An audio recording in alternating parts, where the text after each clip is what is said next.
what would happen in terms of social evolution when everybody had their hands on something and didn't have a musical background. And I wanted to place myself in that future world that I didn't think I'd live to see, but I am alive and I am beginning to see it.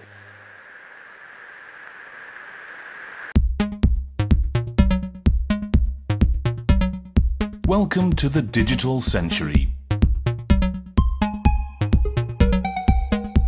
Over the last 50 years, the rapid pace of technological change has put unprecedented power into the palm of our hands.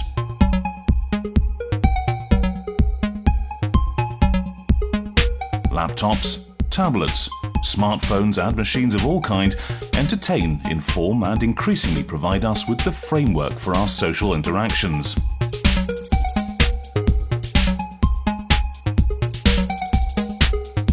And like every other facet of our lives, electronic music and music recording in general have been revolutionized by computers. Even the most modest laptop can allow the average person to single-handedly compose, perform, record and mix entire works of music in the comfort of their homes. But in recent years, there's been a shift in attitude. Many musicians are forsaking the convenience of computers, choosing to make electronic music with hardware. And what is the ultimate in electronic music hardware? The modular synthesizer, of course. A machine from the past, once thought obsolete, is once again the cutting edge. But this is not an isolated phenomenon.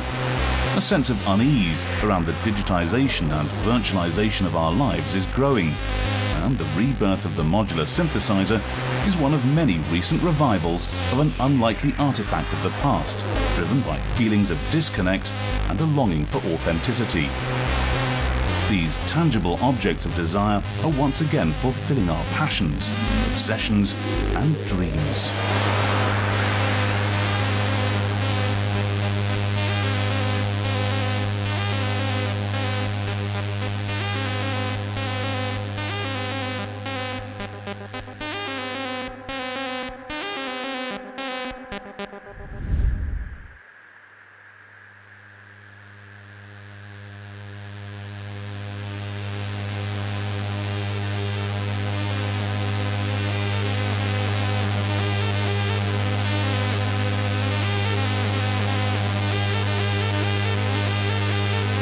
Ever since the mid-60s, when the modular synthesizer first appeared, it's fascinated and obsessed a small but dedicated following. When the world deemed them obsolete, there always remained a dedicated few who cherished these unstable, bulky and difficult-to-use machines, in many cases rescuing them from mouldy basements, dusty closets, and even the scrap heap. The truth is, the modular synth never really disappeared. It just went into hiding for a while.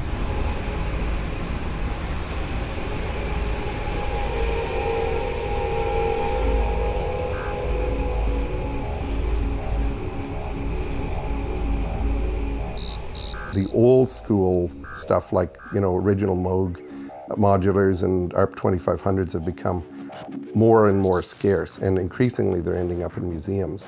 And, there's a good argument that that's where they belong. But on the other hand, if something's behind glass, it's silenced forever.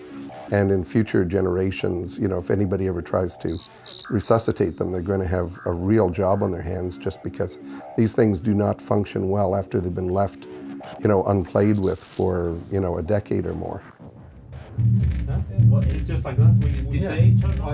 Bill Blakeney is a Toronto-based lawyer who's made it his mission to ensure vintage modulars are kept alive by continuous use and careful maintenance.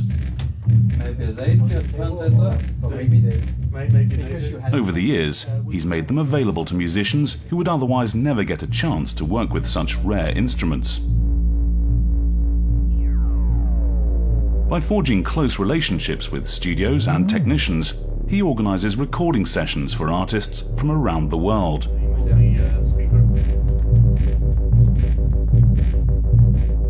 Grant Avenue Studios in Hamilton, Ontario has been a favourite location. It's most famous as being the studio that Dan Lanois used to record a lot of the ambient recordings in the early 1980s.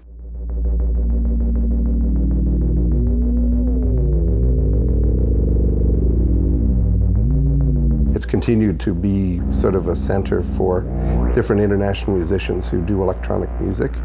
And the instruments have never been sold, so that, you know, if somebody's looking for a specific instrument for a composition or an improvisation, then it can be taken out of storage and calibrated and cleaned up and, you know, brought out to use.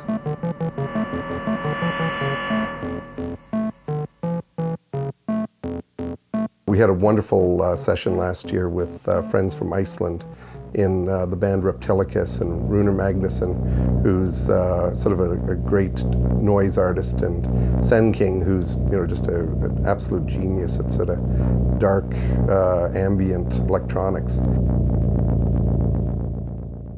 So maybe we just start the recording again? Yeah. Well, we're running. Oh, you were running, okay, great.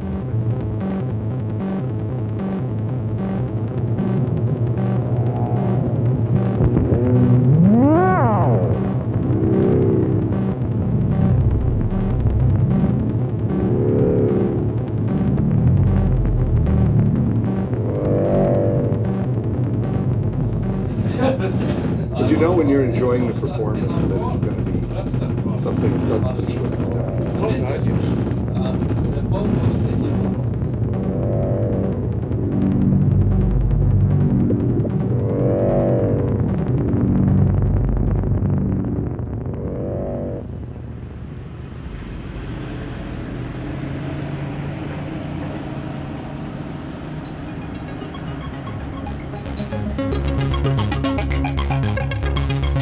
There's a whole generation of synth lovers who bought unwanted analog gear at a time when digital ruled. And those who had the foresight to buy modulars frequently got the inspiration from encountering an old machine languishing in a dusty corner of some university music department.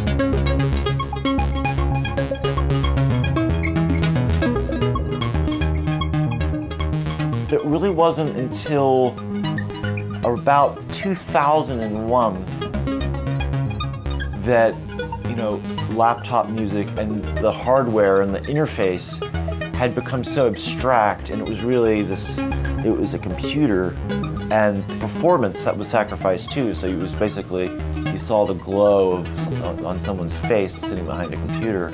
For me, it was a kind of a call to kind of eschew all that stuff and go back to an interface that was somehow immutable.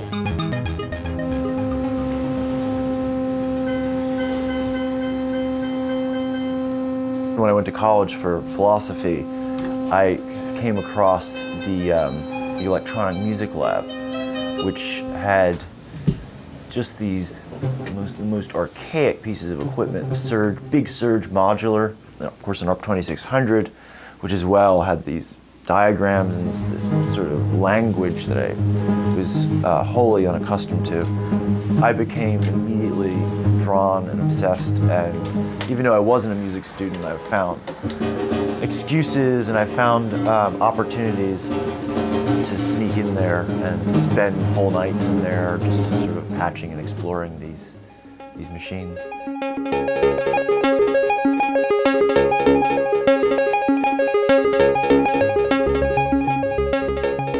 One grows up accustomed to seeing a guitar amp, or a guitar for that matter, has 1/4 inch out, or the guitar amp may have an in, and it might have an effects end.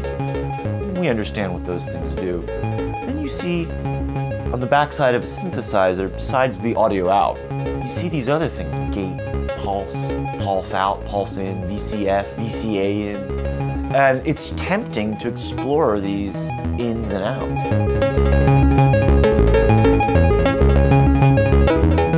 Not having a formal education in this stuff, it was really trial and error and just, you know, patching in and seeing what things did. It was, you know, there was an experimental phase to it. I don't think it's retro. In fact, I find it to be quite originary, and so many Nord, Access, Virus, these things are emulating that. They're simulating those things.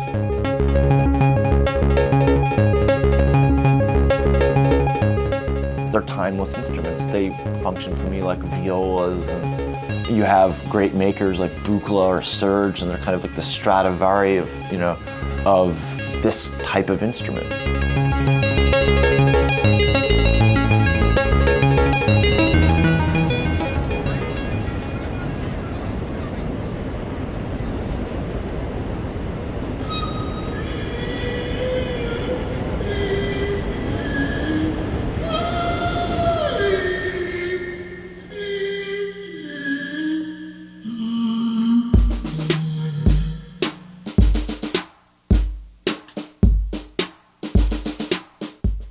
And that can be control voltage controlled, so CV controlling that.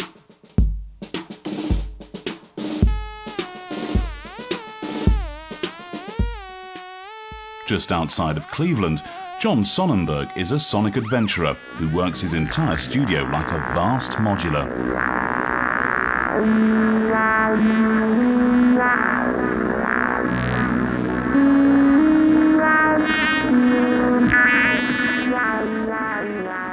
The term modular synthesizer, we think of this like box that has all of these modules in it, but in reality, anytime you patch a synthesizer into a guitar pedal, or when you take like a gate out and put it into an external clock in, it's really a form of modular synthesizers. You're cross-patching different things and you're getting a new sound that wasn't just inherent in that box itself.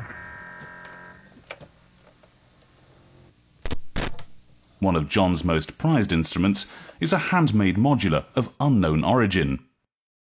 I bought it off the guy, brought it home, and so excited to finally work on this, and it was just a mess. It was spaghetti in the inside, discrete components, no schematics, you know, it was kind of a nightmare. So you can really overdrive it and get just the raspy. You can also do a band pass.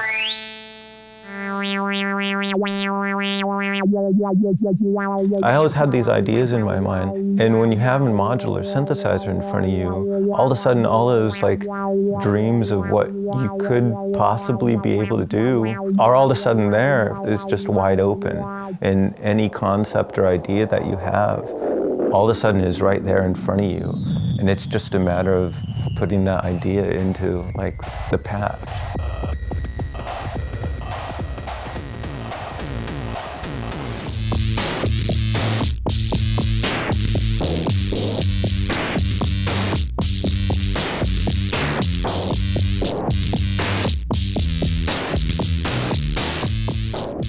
But a love for vintage gear has its downside.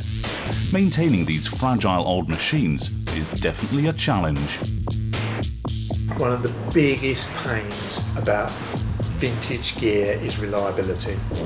You know, I mean, forget tuning and all that sort of stuff. It's like you can be sitting there and it just breaks. And that's so infuriating. The Moog stuff has a sort of character because due to basically, yes, it's not precision, and yes, it has funny components, and yes, it's old, and yes, whatnot. And so it has a sort of character or personality. To me, old electronics are crap. It's amazing to me that they were able to build the stuff they were able to build with the crappy parts they had. And you open up an old Moog or whatever, you know, it looks like a bunch of dusty junk you wouldn't look at twice if it was sitting on the curb. If I'm working on, again, for using the Moog as an example, it's such a historic piece of equipment. So to be able to return it to its original functionality is, there's a certain pride in that. And there's magic in there. The interface wiring here, it's just gorgeous. It's just unbelievable. So it's a matter of keeping analog alive and using it in the modern world. We do a lot of the repairs and service for a lot of the collectors and the users of this equipment. And as it's getting older, it's getting more and more difficult to get parts and keep it maintained and up and running. Despite all the downsides to owning vintage gear, some people will never settle for anything less than the real thing. This one's got something for the weekend, sir.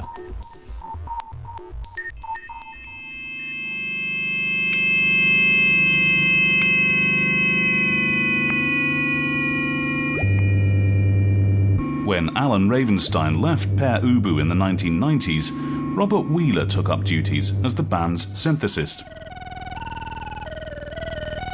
Despite all the digital synth options available, he chose the least practical but most obvious path. The sounds Alan did just changed my life. Because no one had done anything like that.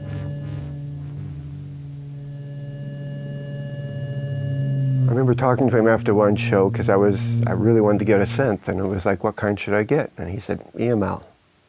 So I'd gone down to Pi Corporation and got an EML.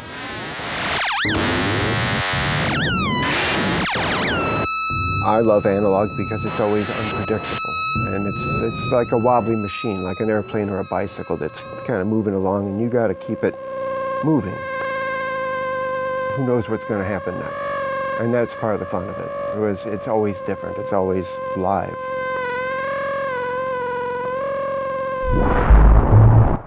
But not all analog synth lovers were so quick to embrace modulars.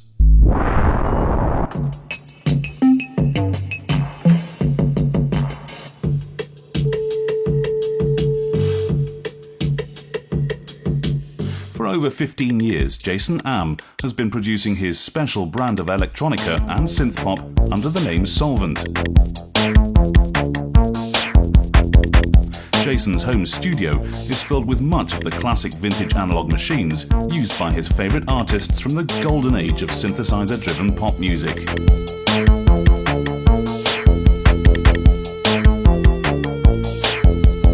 My favourite music was always by people like Depeche Mode or Aphex Twin, and I knew that these guys were using things like 808 drum machines and mono synths, SH-101s, MS-20s.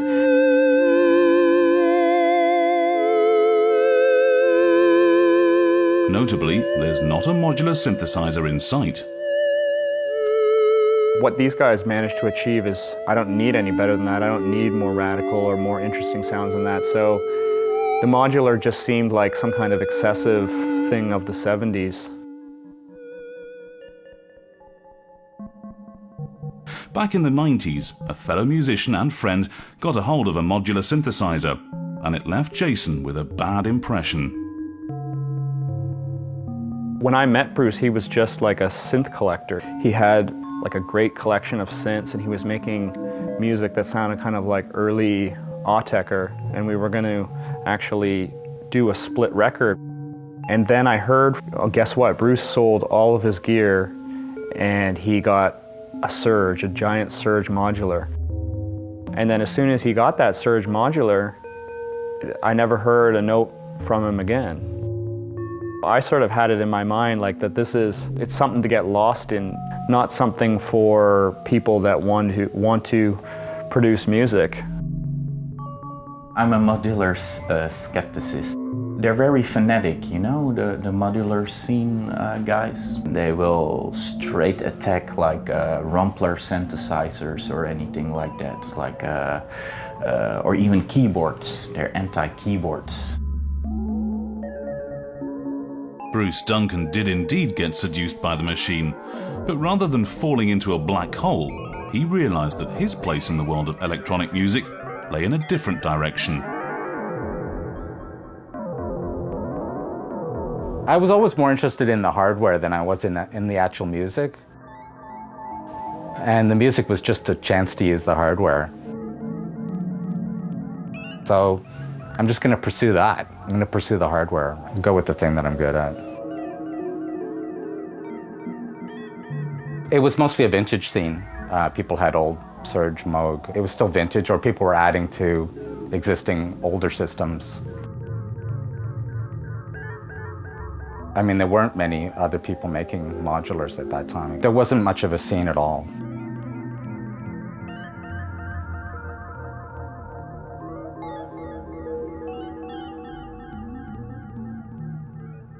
Like many people in the mid-90s, Bruce was building modules for his own vintage system.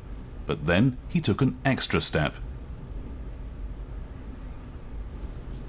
I started it as a hobby, and when I got to the point where the modules were good enough to start selling, I made a website, and people started sending me emails that they'd like to buy some of my stuff, and there was never a business plan or a model in that way. You know, it was strictly a hobby. Bruce's Modcan synthesizer was one of the first completely new modular systems available in decades. And it quickly developed a reputation as a high-end product. I think his systems are unique in the sense that he has a lot of sort of old-school analog modules which are very similar to, but not identical to, you know, Moog and ARP filters and envelopes. But he also has a lot of digital modules which add a certain amount of programmability and functionality with analog controls. Modcan was not alone. There was clearly a growing market of people who wanted modulars, but didn't want the headaches associated with vintage gear. When I started MOTM, what kind of got me thinking about how to do things was a friend brought over a CS60 for repair, Yamaha CS60. And I opened it up and I looked at it, and I was like, you're kidding me. It's like all these little boards and this little wiring harness. It looks like a Japanese radio from the 40s. I'm like, why would you build something like this? It's not thought out, it's not engineered, it's just like thrown together. So I got a big sheet of drafting paper, when we used to have drafting tables. On the top I wrote what Bob Moog did not have. And I just started listing everything I could think of that back in the late 60s, early 70s, he didn't have that we had access to. I looked at the old Moog modular schematics and stuff and went, you know, he did the best he could with what he had because it was 1968. So Valentine's Day of 1998, I turned on my website and I had exactly 2 modules to sell, a power supply and a noise generator. And it kind of took off from there. And in the same year, Roger Arick launched his website synthesizers.com, offering complete systems in a classic Moog modular look. Like a Ferrari kit car, it gave you the look and feel of the real thing without the high price and cost of maintenance. It all seemed too good to be true, and for some time, many were convinced the whole thing was a scam. But it soon became clear to everyone that for a reasonable investment, that mythical giant modular you saw Keith Emerson play could occupy a place in your own bedroom studio. My friend Eric was literally the first person that bought a system off of synthesizers.com. And so he had like the full modular, and I went over there and I'm like, wow, this is really great. This is like pretty decent quality and stuff too. How much did you pay for that? You know, that kind of thing. .com has a huge base, and it's very good quality and cost-wise so you get a lot of bang for the buck. The late 90s boom in full-size modulars based on the Moog look and operational methodology was a huge hit, primarily with people looking to satisfy their childhood dreams. These machines were brand new, featured state-of-the-art electronics, but looked cozy and familiar. But not all modulars from the past were wall-filling monsters. Back in the 70s, there were kit companies like Paya who adopted smaller panel formats. Cramming complex electronic circuits behind these small panels was a challenge, and many seasoned modular users deemed this smaller format impractical to use. But as the decades passed, electronic parts continued to get smaller and smaller. For a generation who grew up with modern technology, smaller is a word often taken to mean something newer, better. It was a time for a new, more compact form of the modular synthesizer to be born.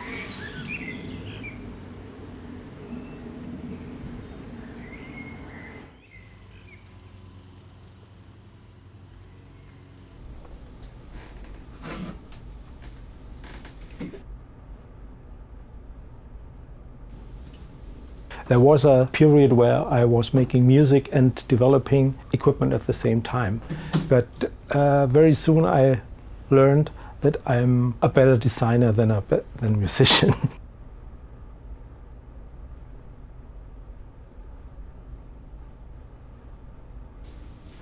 The company started in 1992. It was a one-man show. At my home I had a oscilloscope and soldering iron and things like that. There are many people who are looking for something new, and okay, a modular synth is not really something new. Everybody knew the Moog modular and the EMS and all the others, but I said we have to try to make it affordable. Doepfer developed a new form factor for modular synthesizers, known today as Eurorack. Instead of adopting the Moog standard of 5 vertical units in height, it only used 3, making the system extremely compact. Here in Germany was a 19-inch standard. There were, I think, 4 or 5 case manufacturers who offered this standard, and I simply took this format. I simply ordered available front panels from one of these companies, and I drilled the holes, and that's how it started. And it was not our idea, it was simply a standard that was available. I remember when we showed the A100 the first time at the Musikmesse in Frankfurt.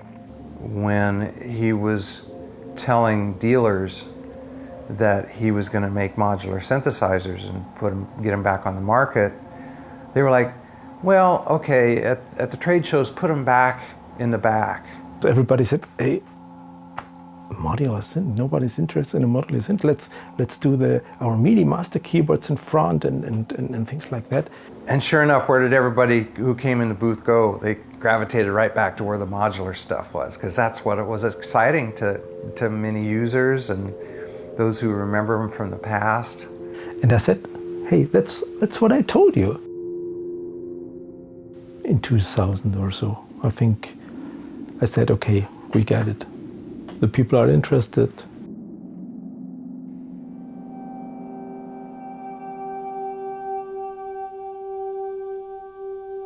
In the early 2000s, while Eurorack and Moog-style 5U modules were steadily gaining in popularity, Don Buchler released his 200E system, based on his 200 series of the early 1970s. They're anything but an exercise in analog revival. The case of a Buchla 200E, what's going on behind the panel in most cases actually is digital. It's a CPU, but the way that it comes to the panel is analog, and that suggests that the interface, the human element working with it, it's all analog, and by that definition, no matter what's behind the scenes, it's still analog. I'm not an analog purist. It's the interface, particularly when these instruments are used as performance instruments. I studied and learned electronic music exclusively on Moog instruments. I was aware of Buchlas, certainly, but I never actually saw one until I bought this. I had never actually seen one in the flesh until I got my own instrument. The thing that really attracted me to this over something more traditional like a .com system, a synthesizer.com or something like that, is the fact that design philosophy is to put a lot of density into a module. I mean, every one of these oscillators is a dual oscillator. The filters are triple filters. The envelope generators are 4 in a package, that kind of thing. There's a lot of density in the modules, which makes it so that you have in a pretty small package, a pretty compact package, a lot of functionality. So that's one advantage of the Buchla philosophy, so to speak.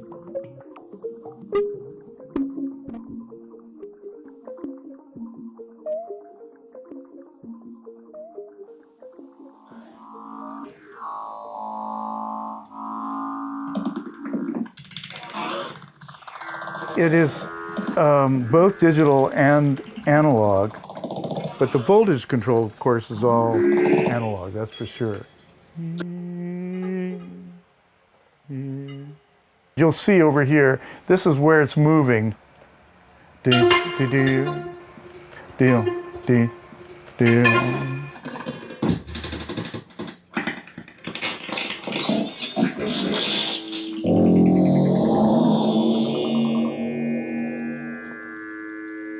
knob settings are very important. This is the big deal because I spent 13 months with a patch changing slightly the knob settings until I got what I wanted. And then you didn't want to touch anything, right?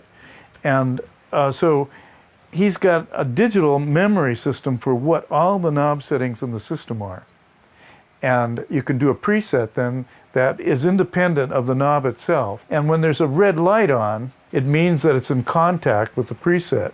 If I do this, it's independent of that. I could memorize all the knob settings by turning the red light on, hitting in that and say that's preset number 3. That wasn't available back in the 60s, obviously. Buchler's 200E inhabits the same exclusive niche market as the elite Modcam 5U systems. But the real modular synthesizer revolution is taking place within a more modest sphere.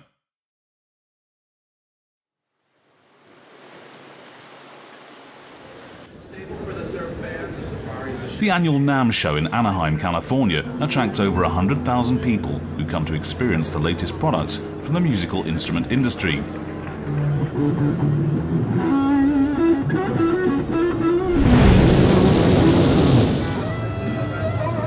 Tucked away amongst the guitar amps and karaoke machines are a handful of booths featuring modular synthesizers.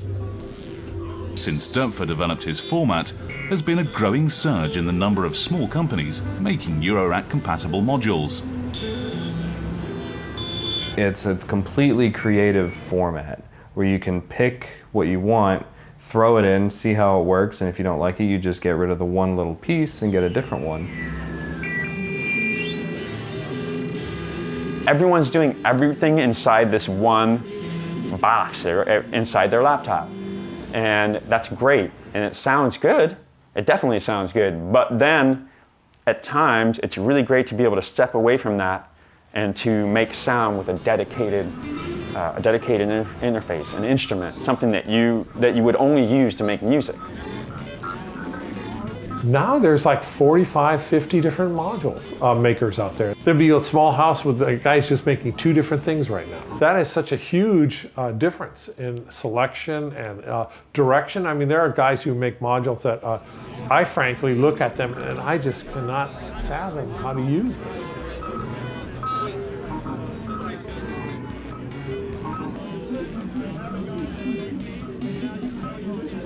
Even Paul Schreiber, one of the first to revive Moog-style modulars with his MOTM system, now has his own line of Eurorack format modules. Under the name Synthesis Technology, his largely digital line of Eurorack modules are tapping into a whole new user base. It's funny to go to the booths and watch people. It's very obvious to me that these people are just randomly turning knobs. I call it TTH, turn till happy. The people who buy assembled modules or assembled systems from me, it's 95% professional musicians. The people who buy Eurorack, it's 0.2%. The vast majority of people buy these systems have no intention of doing it for their livelihood. They do it because it's fun. Okay? Because you can sit there and even if you know what you're doing, you can still get something out. There's something for everyone. I'm continually amazed by the amount of new users that are popping up and giving life to all these strange ideas from all kinds of different people. There's some real weirdos that design this stuff, and it's real exciting to see all the different voices happening. Because for the most part, everyone is really heavily invested into their own idea of the advancement of the technology. It's not just a money-making game. As soon as I saw information about analog video synthesizers, I had to have one. There wasn't really anything out there, commercially available or even as far as DIY projects available for the kind of analog image processing I wanted to do. And it turned out other people were interested in seeing this technology brought back as well. I'm really happy for music in general and for culture that this is catching on a little bit. It's a positive sign that like people are using their brains to make music and like thinking about it. I credit Dieter Depfer a lot for reigniting the fire for modular synthesizers in the industry. He isn't bothered at all by all these other people who are making Eurorack modules. He says it just adds flexibility, it makes the industry stronger. It has only a positive effect to the sales if there are more competitors. Guys can do it in their garage that don't have to have a giant Japanese corporation behind them to fund some instrument that has to meet a board of people approving and whittling it into becoming a generic piece of shit by the time it finally warrants getting manufactured. Someone can just whip some shit together and say, here it is. As far as designing all of these incredible circuits, that's something that's way beyond my expertise. And I think that the guys that can do that they're kind of rock stars in my book. Somehow there's always room for a new format, along with someone looking to modular synths as a way to reinvent himself. I got laid off for the 4th time. The company just pulled it out from under me. I didn't know what I was going to do. I couldn't find work. Everybody was telling me I was overqualified. I said, okay, well, I'm going to design something. I'm going to design it that's considerably smaller than everything else. I'm going to suck all the air out of it and try to make it as small as I can, but still have a fully functioning system. And it was when I started doing that, the resurgence had just started. There was just a few of us, and so over the past 5 years I've been doing this, and a lot of manufacturers have showed up, so it's been growing.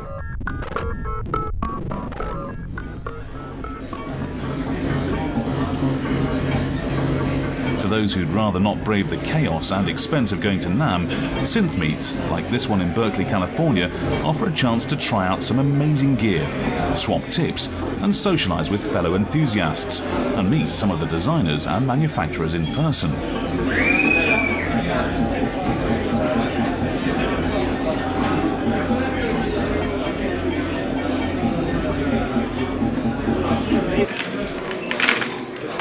Eric Barber is the man behind Metasonics, one of the more colourful manufacturers working in the Eurorack realm. And not just because of his bright yellow faceplates. His vacuum tube-based designs are not just a gimmick. When he found himself unemployed, he decided to put his unusual engineering expertise to work. Does anyone want to hire a 54-year-old engineer with a really weird experience set? Vacuum tubes. Evil.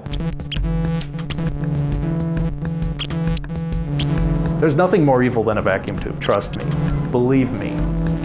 Vacuum tubes are disgusting things. They're noisy, they're grindy, they do bizarre things at bizarre times because it's an erratic device.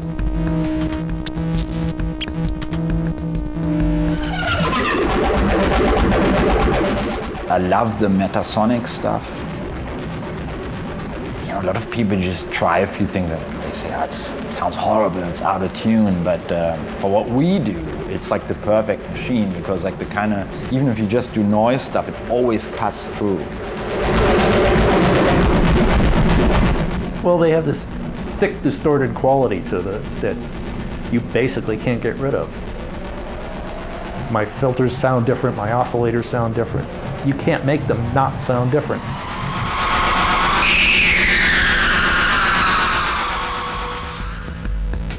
Metasonics, like many of today's modular designers, had some initial success in the boutique guitar pedal market.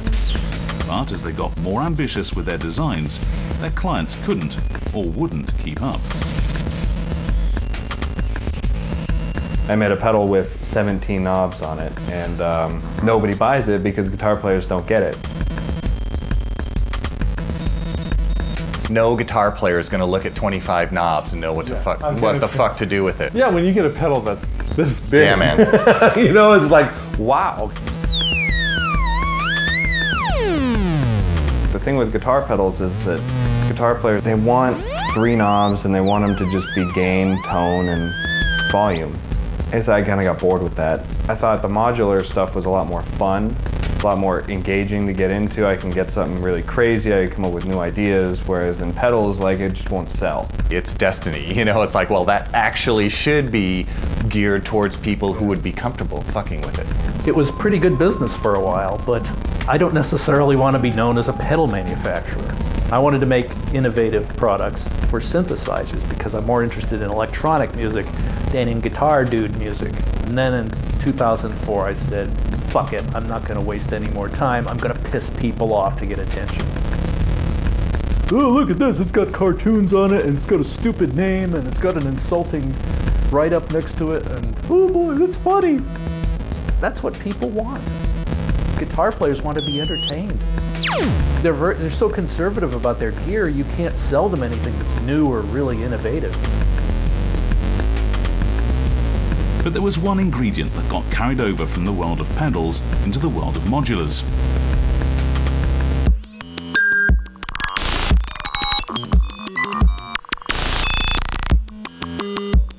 Having more creative artwork on a faceplate is closer to the world of stomp boxes than the world of laboratory equipment. To me, I really wanted to go for something that was maybe less scientific, less pretentious, more just fun.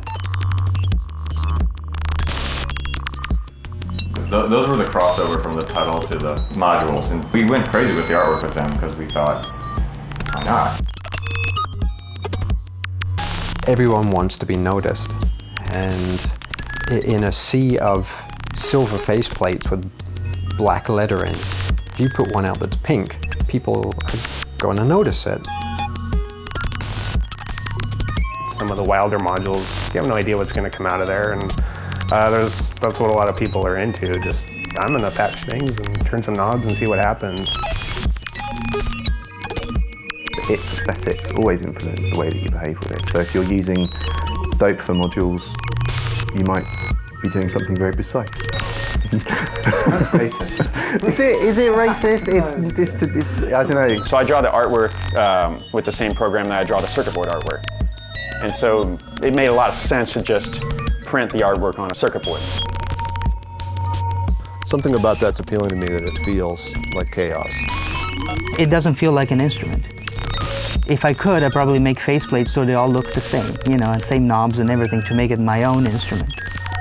I quite like how it's sort of like a mishmash of different companies, different logos. It sort of looks kind of punk rock in a way, which is kind of cool. I think that there's a lot of people traditionally that like the plain faceplates and don't like it when you try to make it a little more artsy and stuff. I mean, I can understand that. It's more than just the sound that's coming out of it. It's the process of getting to that sound and the magic of what led you to that moment of inspiration. For me, I love the idea that we are working within a medium that is not just solely here, it's here. So I'm tying to the world of the subconscious, channeled vibrations and so on. And so in the deepest sense, I'm trying to build a spaceship. I like the jacks on the bottom. I like the order of stuff. One of my competitors, I won't say who, recently said, that's why my systems don't look like a heartless grid of knobs and jacks enforced by soulless mathematical formula. End quote. All of this equipment came out of lab equipment, basically. I mean, the first electronic music studios had lab equipment, lab tape recorders and lab oscillators and things like that that were designed for scientific use. It doesn't necessarily all have to be the same sort of black, uniform color scheme and all that, but some of them are just downright ugly.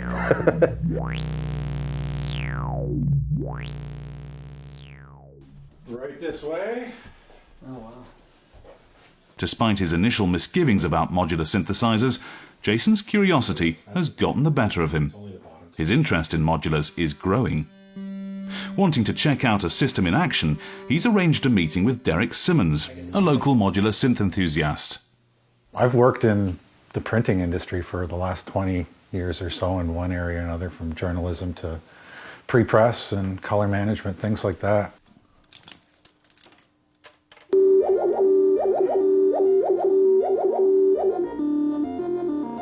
So the modular is kind of a way to get away from work more than to connect to any kind of occupation.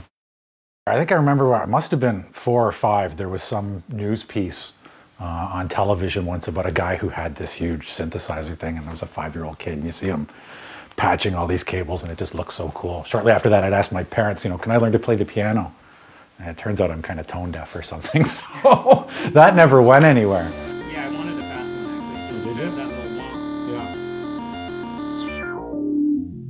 I record sounds. I don't know. Music is such a subjective term. For me, it's a stress release tool as much as anything else. I get caught up in what happened at work one day and I can't think, and it's rattling around in my head over and over and over again.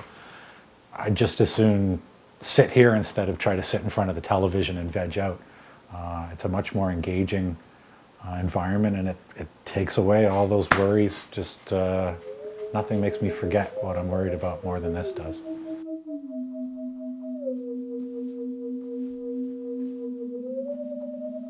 I'd be happy just to sit here and never record anything, just make noise and turn it off and it's gone. It just saves having to patch up a filter and resonate it and kick it with an envelope, and it's just instant gratification for when I want to throw a little bass drum in there. There was a feeling of satisfaction when I put the last piece in there and it finally came together and I wasn't looking at empty space in there anymore. That did actually feel good. And it did make it feel more like a finished instrument, if you will, even though I'm not really a musician. But filling it kind of came together, and I could stop, I think. I hope. Please.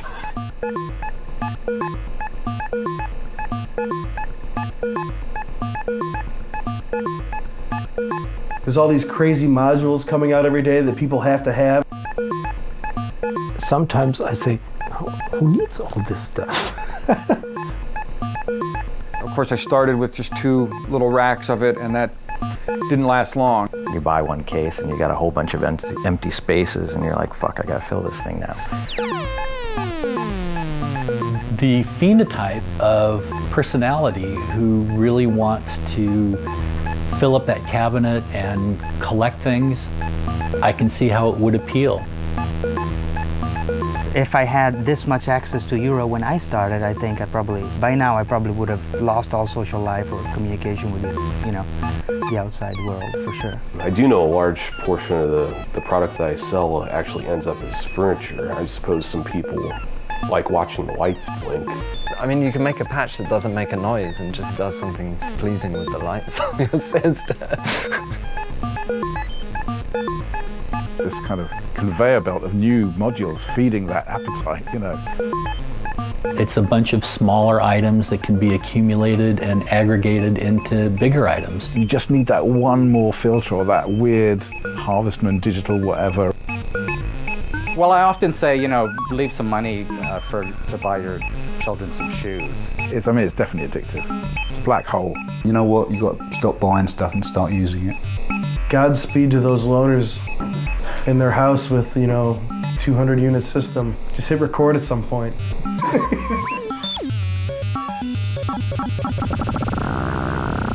I've never been so addicted to anything else in my life. It's just something that I don't even know what to say. It's just crazy. That needs more. I just need more.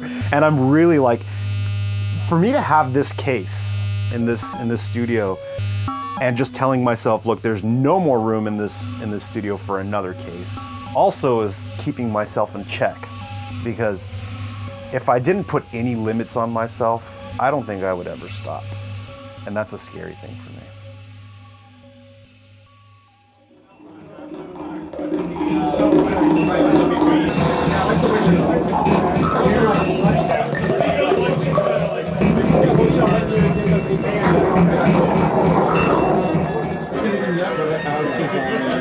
Desires, wishes. Later that evening, Derek had organised a synth meet, a chance for modular enthusiasts to get together, share ideas and show off their equipment. Resonant filters, crank for the low end. Yeah. Give me that booty shaking bread and butter, baby. I told my girlfriend, I said, I'm having a party Friday night. Oh, who's coming over? All these people I don't know.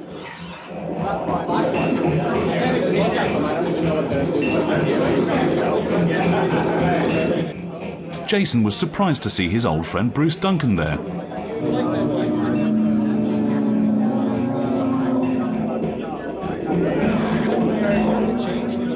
Getting that interaction with the creators, I think, is something that a lot of people are drawn to.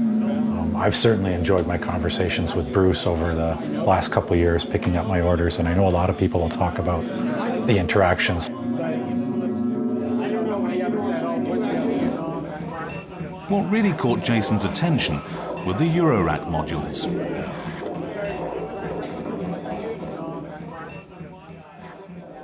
Synth meets like this are commonly arranged through muffwiggler.com, the most popular online forum for modular fanatics. I set up the domain with the goofy name muffwiggler.com just because that was my forum handle on some other forums. Started by uploading some music, so just for fun I installed the forum code, and out of the blue people started just signing up. I thought, well, gee, if these people are here, let's sort of cater to them. And they like talking about modulars, so we created a couple of modular subforums.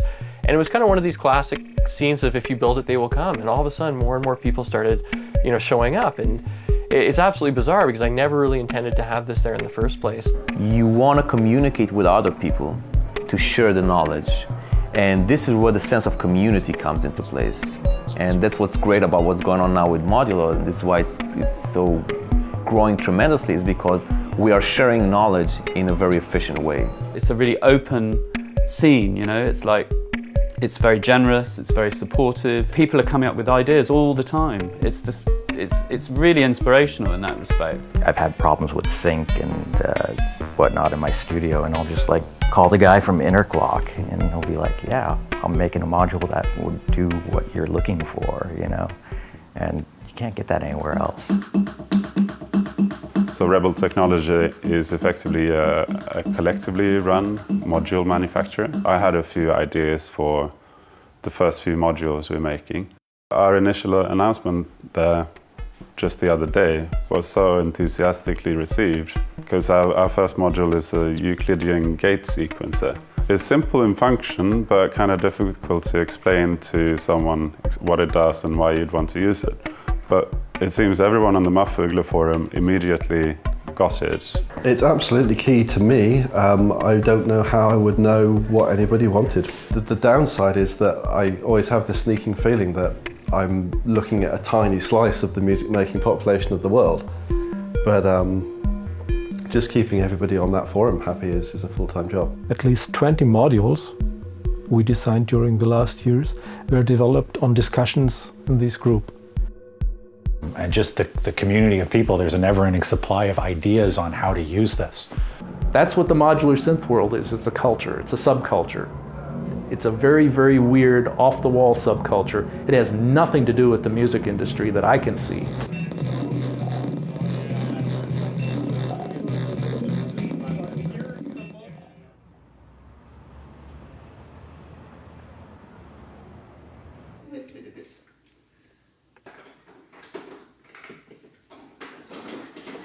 Daniel Van Tine is the founder of IntelliGel, one of the newer module manufacturers.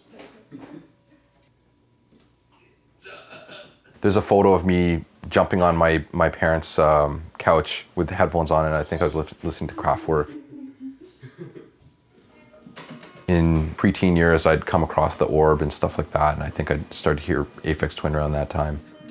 It sounds kind of funny to say that Aphex Twin influenced you to your sort of education choice, but he had this myth going of having built all these magical devices, and eventually I studied electronic engineering at university, and I started to play with some designs, and starting off mainly with sort of do-it-yourself kits and various projects that were out there. That definitely kind of snowballed into more complex things. Open it up. Not wired. There's a lot of work that I don't really want to do. I can't stand wiring up panels. So you could do the core circuit, but then having to do all these wires to all the pots and switches. There's a bunch of stuff hidden around this room that are like boards that were built, and I'll never build the panels for them. If I was going to do DIY, I wanted to have proper pro panels. All the components were PCB mounted, and then it would be easy. Eurorack modules, because of their compact size, have their switches, jacks and knobs mounted directly on the circuit board. Daniel realised this was the perfect format for him. Right from the beginning, I really saw this as like a hot rod for music geeks. No two systems were going to be the same. You're going to be able to load it up and customize it. You could have a mix of do-it-yourself stuff with there too. Daniel had some solid ideas for modules. Thinking they may be of interest to others, he posted about them on the Muffwiggler forum. What happened next caught him off guard. I sold 100 of those right off the bat. And then once those were sold out, I made some more. And things kind of snowballed from there. I was really, really busy at that time with a whole bunch of other contract work. Like I was doing a lot of interactive design stuff. I was still doing some robotic design, still teaching. But that was starting to remind me of where my real passions were. Like it was so interesting to design this.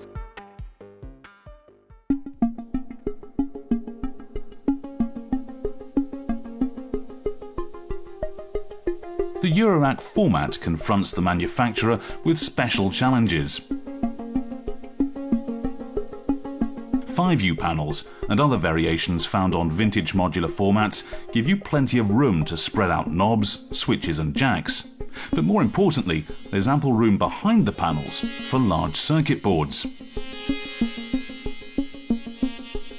Eurorack modules, with their smaller panels, have less room in all three dimensions for big circuit boards. And with the popularity of shallow cases known as skiffs, it's a big challenge to pack all the parts onto small, dense boards.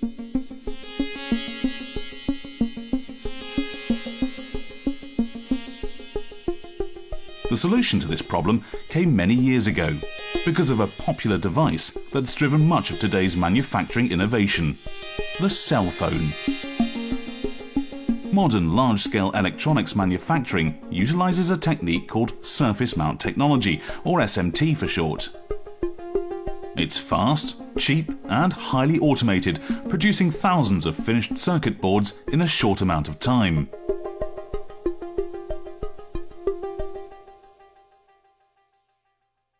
In the early days of electronics, individual components would be hand-wired together in what was known as point-to-point wiring. It was a labour-intensive process, where lots of mistakes could happen, and the resulting circuits were large and heavy. Point-to-point wiring is still used today for making one-offs and prototypes.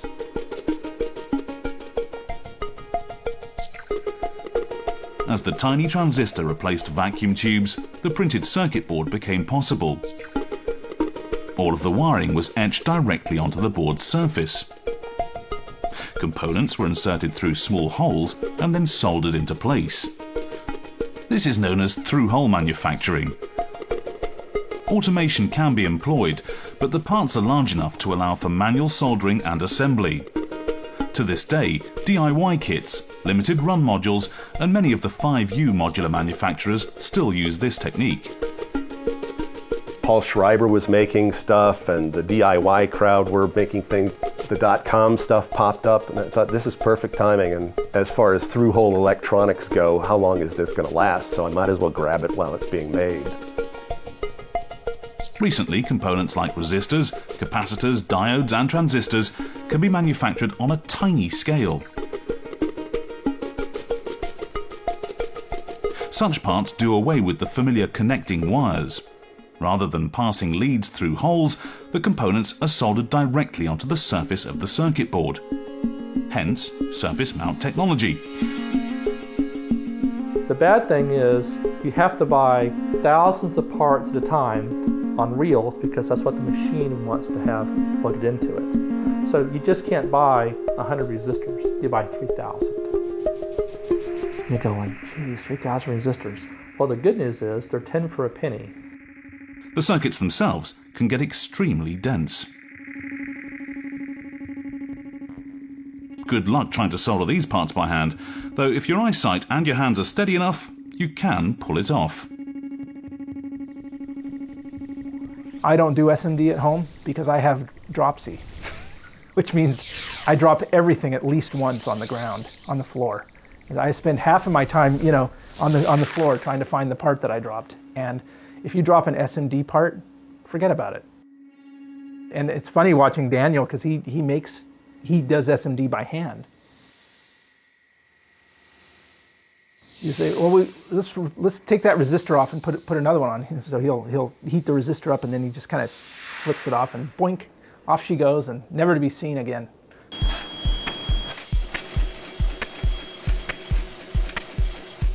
Automation is a must for producing hundreds of finished boards. But for decades, automated runs would have to reach the tens of thousands to be economical.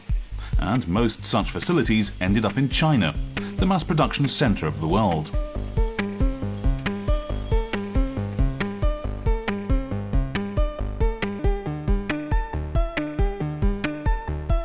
But in the last decade, new and relatively inexpensive technologies have become available to make SMT production possible on much smaller scales. When Cynthia Webster decided to enter the Eurorack realm, SMT was the only way she would be able to adapt her incredibly dense and complex Xeroscillator module into the tiny cramped format. Now we've got video microscopes and pick and place machines, and we're doing AutoCAD and routing, and you can make maybe 60 Xeroscillator boards an hour. So this is a significant improvement in our business model. As demand started growing for IntelliGel products, there was no way Daniel Van Tine could build them all by hand. Luckily, Vancouver is home to one of the few full-service circuit board manufacturers left in North America.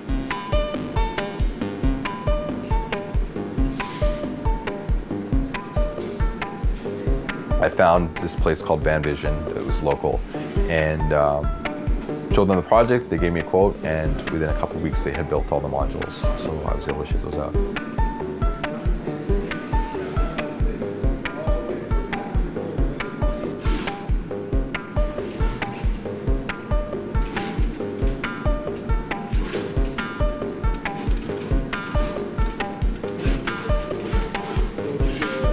Hanging out with Daniel and seeing how he goes about getting these modules made, sometimes I feel almost like they're made in spite of, you know, in spite of things rather than because of them. You know, it's not easy to make stuff in North America, I don't think. I think it can be quite difficult.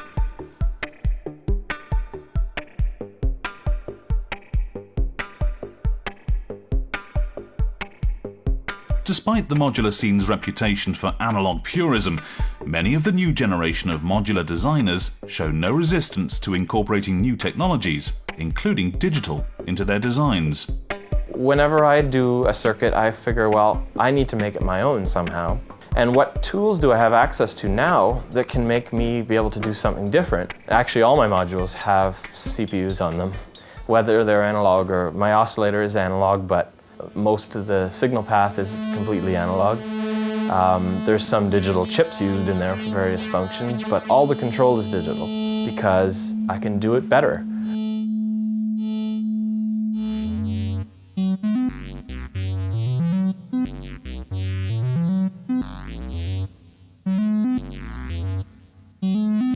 I had a prototype design that I'd made as a MIDI device in a little box, and I decided to sort of redo that and make it into my first module, which was the K4815 pattern generator.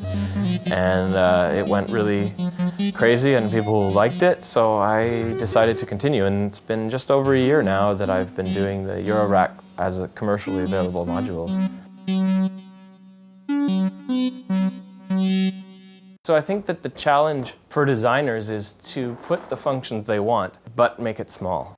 The construction behind the panel is equally as challenging to try to fit all the circuitry that you need in there. So I often use stacked boards that are parallel with the front that holds the panel, and then on the back of that board there are some chips and circuitry, and then there's another board that has more circuitry. And it's really interesting to sort of try to, how do I cram it all in there? I really see there's more value for me anyway in doing smaller production runs of specialty designs. For me, the designs of those modules takes a long time and they're more interesting. Maybe they appeal to fewer people because they're more expensive or they're special. To me, that's more of what I'm interested in.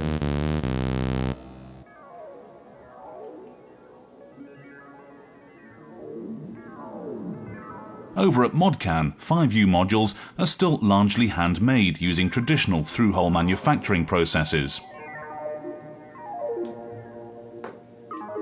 There's not enough demand to start a factory environment. We would all be out of work in a couple of weeks. There would just be not enough customers to support that style of building. I mean, unless you did it very cheaply. Then it becomes really a business. And I like the sort of artistic aspect of it as well. It's not just about the money. Obviously, I have to earn a living, but it's it really is a craft. It's a craft. Bruce's clients tend to order complete systems, and they must be prepared to wait. But in return, they will receive a fully customized, handmade system, a seldom seen practice since the early days of Moog and Buchla. 8 feet long and 4 feet high, so it'll be a good sound catcher in your studio there. It'll really, that's what I was really kind of concerned about. It'll make an awesome reflector, bass reflector. Oh, hey, someone asked me if I got an old delay and a new delay. You had two. Right now you've got the new delay. I know, but like, are you gonna do an old one? I can find some more of the chips. Okay. Because they've been obsolete since '98. The analog delays are actually pretty crap delays in reality, but they have a real sound to them that's hard to reproduce. It's nice and smooth, right? There's no, but it doesn't do the pitch shift thing. Yeah. Oh, it sounds good.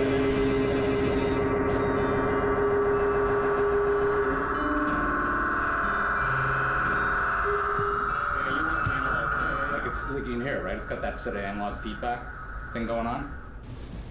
Fun. Snakes. Yeah, I like the little filter on that. That's cool.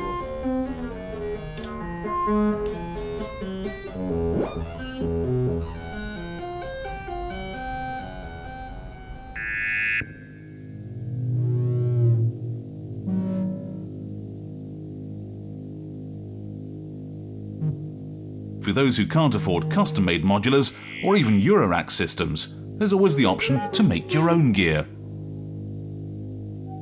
Bob Drake runs DIY or do-it-yourself workshops in Cleveland, helping people realize their hardware electronic dreams on a budget.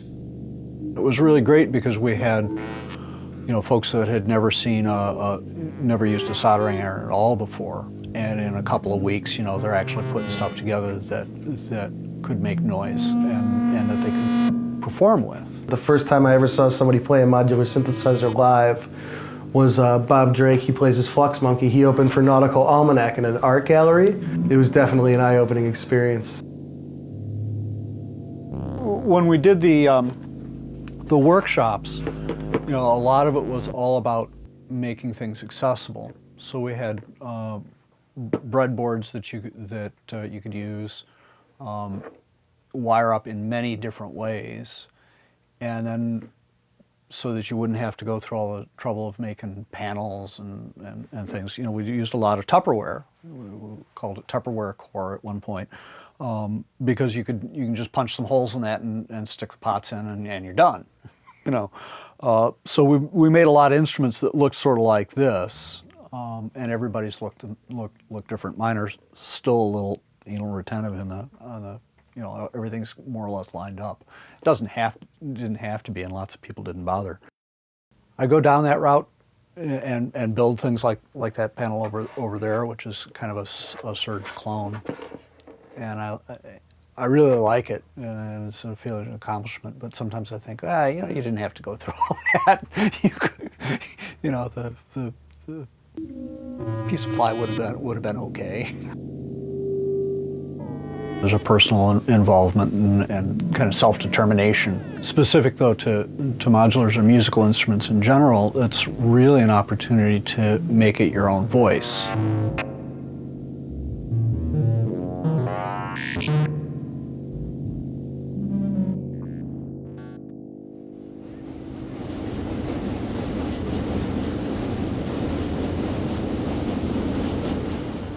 Sometimes a DIY project can turn into more than just a weekend workshop.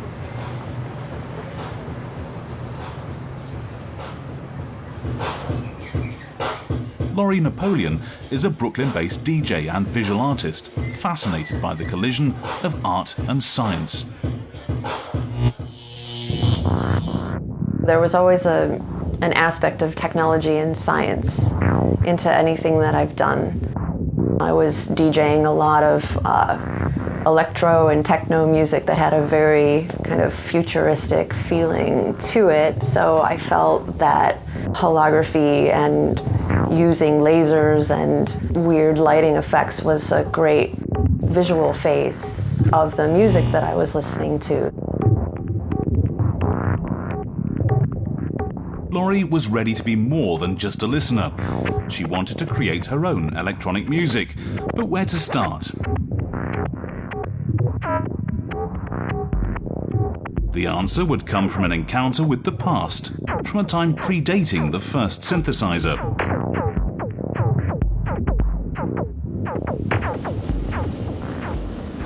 I took a class called Electronic Music Performance with Joel Chadabay. There was a whole back area that had all these old dinosaur synths that I just couldn't stop looking at, and I just really wished that I was playing them. So I would just happen to be in the classroom that they had a Buchla and just a bunch of other synths that I just had no idea what they were.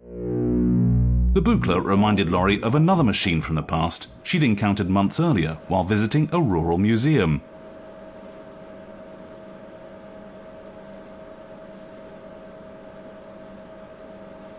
They had all the old telegraph equipment that the town used, and they had an old switchboard there that was the central exchange for that town.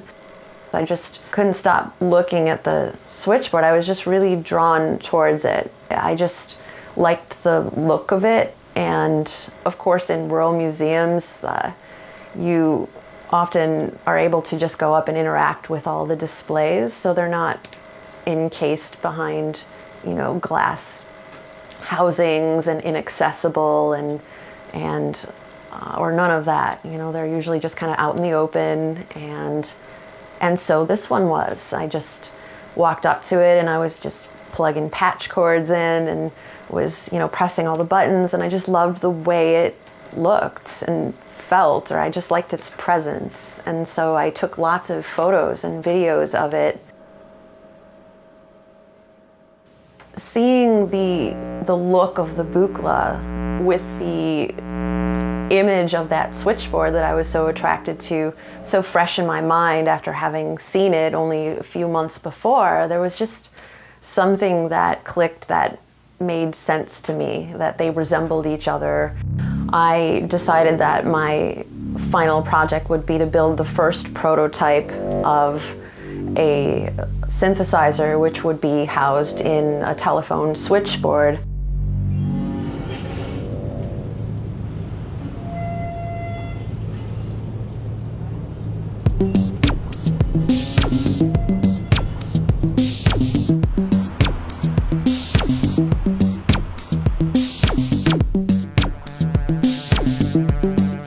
While in New York, and with modular synthesizers already growing into an obsession, Jason had the opportunity to meet one of his musical heroes. Vince Clarke is one of the founding members of Depeche Mode. His later work in Yazoo and Erasure brought him mainstream success, all the while maintaining a musical style heavy on the kind of pure minimal synth sounds that inspired Jason's own work. And as he expected, Clark's studio is filled with many of the same vintage analogues that Jason has been collecting for years. This is a rare one, I guess, right? The Syrinx? Syrinx, yes, a Dutch synthesizer. Yeah. It's got a great sounding filter though, and there's one of these things here that you can go wow, wow, wow, wow, wow, wow, which is great, you know, wow, wow, for that kind of sound, and you're looking for that in a lead riff. But the simple monosynths of the 70s and 80s have had to share Clark's studio with some monsters, rescued by Clark during the Modular's dark, unwanted years. I've heard some great, again on YouTube I've seen people use this stuff. I mean, this particular synthesizer gets some amazing sounds out of it. And people have really kept theirs pristine and in tune and the rest of it. Different manufacturers produce synthesizers with very different sounds. You know, I began to be aware of the fact that a Korg filter sounded different to a Moog filter, for instance. So I wanted as much variety as possible. You know, there are no rules. I mean, there's no output or input that says you can't put that wire into that wire, into that hole. You know, it's you just try it and see what happens. Yeah. The first one I bought, which I bought new actually, was the System 100M from Roland. That was in like 83 or 84 or something. That was the beginnings of me learning how to use a modular synthesizer. You know, in the beginning I just had like dope sheets. There'd be like a trumpet sound. So you go, okay, wire goes in there and that wire, you know what I mean? And then just that by 7:45 or whatever. Yeah, that looks about right. And it would sound nothing like a trumpet. That's an old Surge. The old Surge, yeah. And is that one you picked up a long time ago? Not so long ago. That was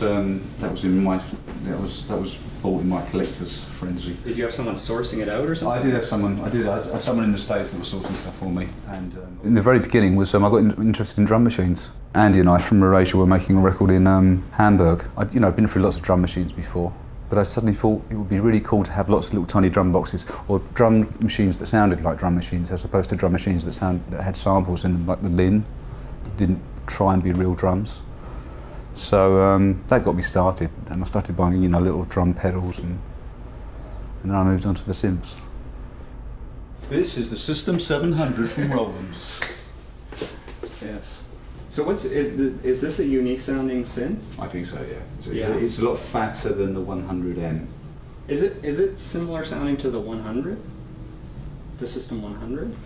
I don't know. I haven't heard 100 for ages and ages, so I couldn't say. But it's a big fixed sound. And I'm trying to work out what this is for. What I possibly storing. What do you think? Maybe heat?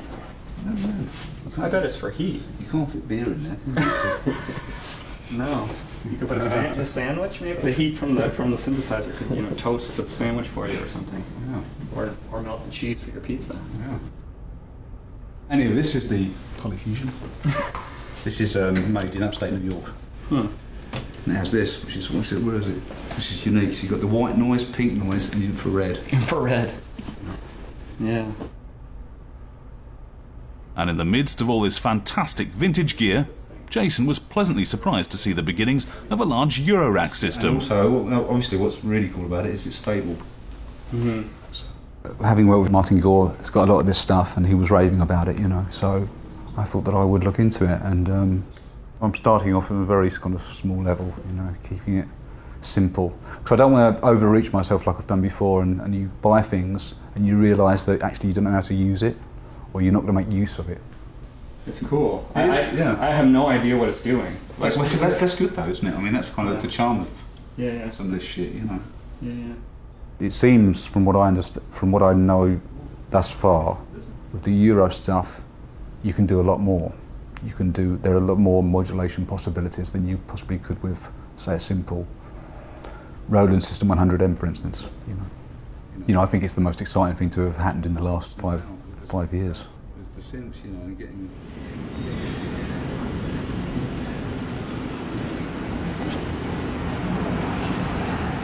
Luckily for Vince Clarke, Brooklyn is now home to Control, a small retail shop dedicated to modular synthesizers. Jason decided to check it out.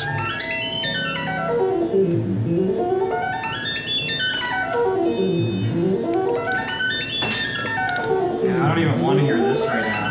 Because I don't, you know what I mean? I have to do it. Uh-oh. I'm scared. Oh.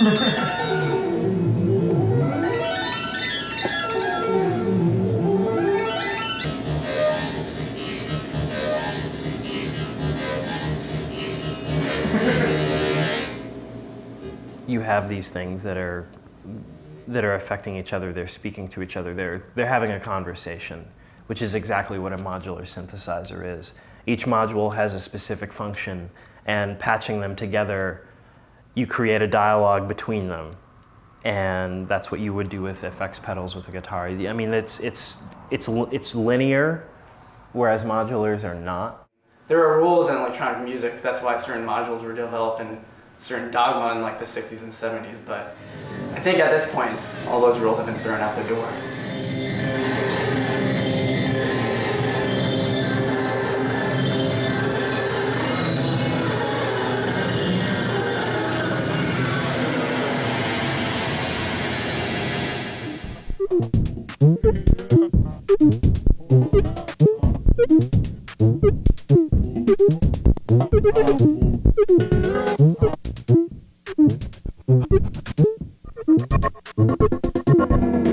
In her quest to build a modular synthesizer out of an antique telephone switchboard, Laurie was fortunate to meet the Duan cousins.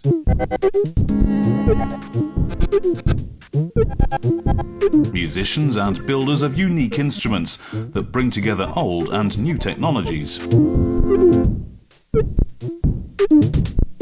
They also were using some old telephone equipment as the interface for some of their instruments. And I thought, well, okay, so they're building their own instruments and using a combination of new and old parts. They must be, you know, the species from a similar pod as me, and so I should probably connect with them. Okay, here we go. Okay. You know, just seemed really interested in what we were up to.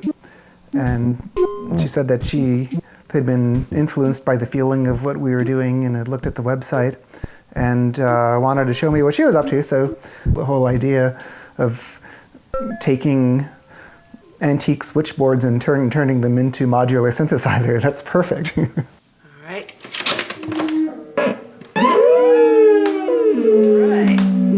This is your range, which is like how much throw each of these 4 oscillators has. So it's just like the other Melody Gin, except a little bit simpler and there's no keys.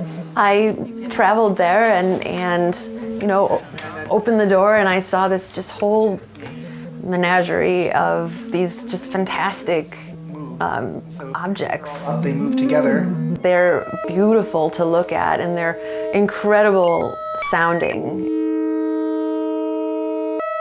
But a lot of it has to do with the human scale of being able to reach out and grab something, which is something that disappeared from synthesizers, and understandably in the effort to miniaturize things. But of course then something is lost when you do that, and a lot of it just has to do with the grabbability, handleability of an instrument, you know, as well as whatever kinds of experiential associations you have with different types of knobs and what they're made out of and their shapes and their colors, metal, plastic.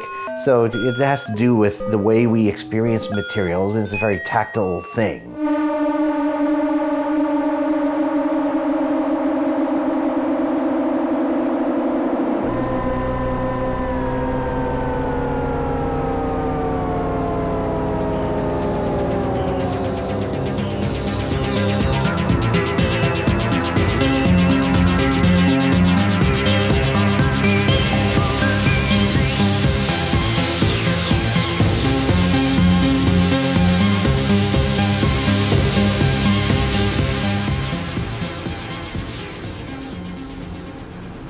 After a tour stop in Berlin, Jason was excited to pay a visit to the mecca of modular synthesizers, Schneider's Bureau. But this jewel of a shop was not to be found in the most glamorous part of town. This must be Jason, yeah? Hi, Jason. Hi, welcome. Come in. He comes over the ghetto stairs. So this is the ghetto stairs coming up. Since the late 90s, Andreas Schneider has been a leading force in the European boutique synth scene. Come in, I'll show you the shop. His remarkable shop, Schneider's Bureau, acts as a bridge between the public and small manufacturers of modules and other esoteric musical instruments. For the newbies who show up here, we are putting some desktop things together where we force the people to touch the things and check it out and everything. It's legendary and it's a brilliant place. It's much more than a shop. It's like a little community centre as well. It's great. People show up and then they say, I just want to look around, and then I say, hey, you can touch it, you can play it. Yeah, is something coming out? And they will say, yeah, turn it on. I used to play piano and keyboards in a band, and used to play bass, and I've been playing in bands when I've been 16. I became manager of bands and making band management, being in a record company, being in music television, and then I said, oh shit, has nothing to do with the music anymore. You want to see more? You're interested in something else, and you want to see modular? Okay, and then I say, okay, come on, we go somewhere else, and then I take them. I wasn't even interested in techno music those days, but I was interested in meeting people who are making music and who are talking about music and not about their face and their career and their profile on music television and in record companies as I used to see it. And so here's the box we were talking about. Yeah, you know, that's the SND thing to sync things, and this is why we put 2 drum machines. What it reminds me of is the old days of independent labels, where you had a shop like the Rough Trade shop, which was like the centre of the universe for kids making records on their own and selling them to Rough Trade and them distributing it, and never being able to deliver the records on time, or always. It's exactly the same with the guys who make the modules. You know, they're always running late. Andreas Schneider's always there, kind of half berating them, half kind of fathering them. We're a group of little one-man shows, soldering things together. Sure, we make mistakes, we're not perfect, but we have ideas, and this is from where I started the company. You know, there's a lot of modular stations. I brought them into shops, and the shops wasn't able to handle them because they said, oh, that's the old analog shit, it's easier for us to sell digital stuff because you need support, you need to explain to somebody that you have to patch them together and how to do that, otherwise they can't sell. Wow, what's going on here? I said, okay, then you who really want it, you can come in and I explain it to you myself, and that's what I did. And so I had the Laden, the shop. Andreas is very important for the analog world, at least here in Europe. He has everything I'm missing. I think I'm a good designer and an organizer to organize the production and so on. But if it comes to the contact with people, Andreas is so much fresher than I am. Who's playing these instruments, who's playing the music, and I found out that those people who are coming from being DJ, who are coming from listening to music, not even knowing what's the difference between a flat A and a C or whatever, or what's a tone or they talk about music and they live it. They live it in their life, they want to go deeper in, and I did the same. I like this one from England. I've never seen that. No, it's quite new. It's if you touch it, it's cheap. If you look at it, it's expensive. You can set a frequency, so you can make yourself chords if you need chords here and there, and making chaotical, noisy things at the same time. Mm-hmm. The dealers who sell modular gear are amazing. Schneidersboro, Post Modular, Analog Haven, Big City Music, and Moog Audio from Montreal and Toronto. And they're all very supportive of new ideas, and a lot of them will order things kind of sight unseen, just knowing that, you know, that I'll give them something good. This is like where I hold the stock, so I'll just show you here in my invisible cupboards. I started setting it up in about 2008. Kind of done it on nothing really. It's just been a case of buying a few modules, sold the modules, then bought more modules, and then just gradually I've kind of built it up on that basis. So that's, you know, that's where I kind of function, you know. Then an article came out in Sound on Sound, which was kind of quite important here, I think, where it kind of was saying, you know, modular is kind of here and people should be thinking about using it as an alternative to, you know, soft synths and that kind of thing. And actually at that point, rather than thinking, oh great, I was kind of thinking, that's it, I'm finished, because someone bigger is going to come along and take this on, you know. But actually nothing happened, so I just kept on with the idea. I didn't know how big it could become, but I recognized that it was something really special, and I was sure people would enjoy it. I never imagined somebody had so many synthesizers until I went into Big City and saw Roger's collection, and I had nightmares. Like after I started working here, the first week I worked here, I just had nightmares of like synths, high walls of synths closing in on me just because I wasn't used to seeing so many synthesizers everywhere. You keep hearing our American economy is, you know, it is pretty bad, but in the synthesizer business, it's actually, you know, there's a renaissance, and there's all these manufacturers in Austin and Portland and Seattle that are making synths here, and in Europe too. And it's pretty cool because even though we can't seem to make televisions and VCRs anymore, we can make synthesizers, and really nice ones.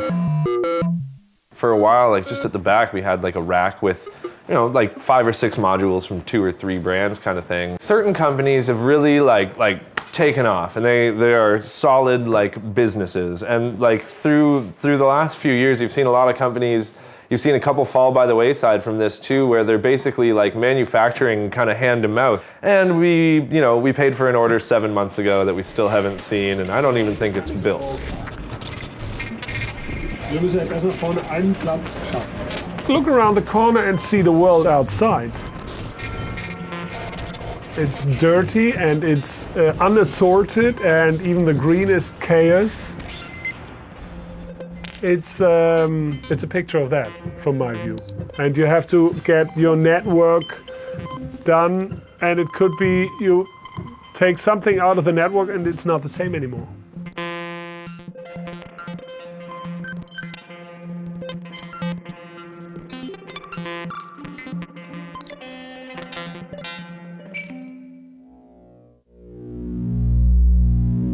For 5U enthusiasts, it's rare to find the larger modules in a retail environment.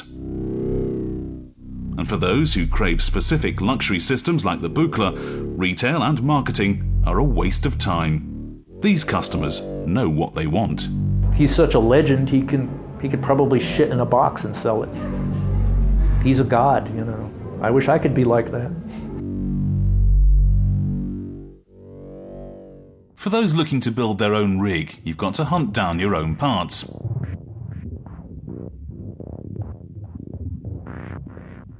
And if you're trying to build a modular synth out of an antique telephone switchboard, nothing beats an old surplus shop.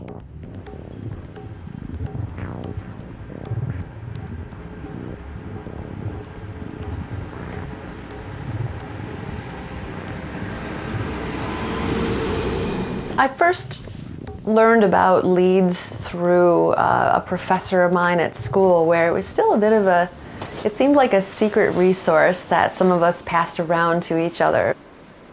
Just word got out that there was this really enormous warehouse in Brooklyn. It's not necessarily the place to find new parts, but if you're looking for interesting older parts, especially, you know, knobs and switches, or maybe potentiometers or various components that have strange sizes that you can't find at Radio Shack, then this is just a great place to go explore, because the person there is just a mastermind of all of these wares that he has.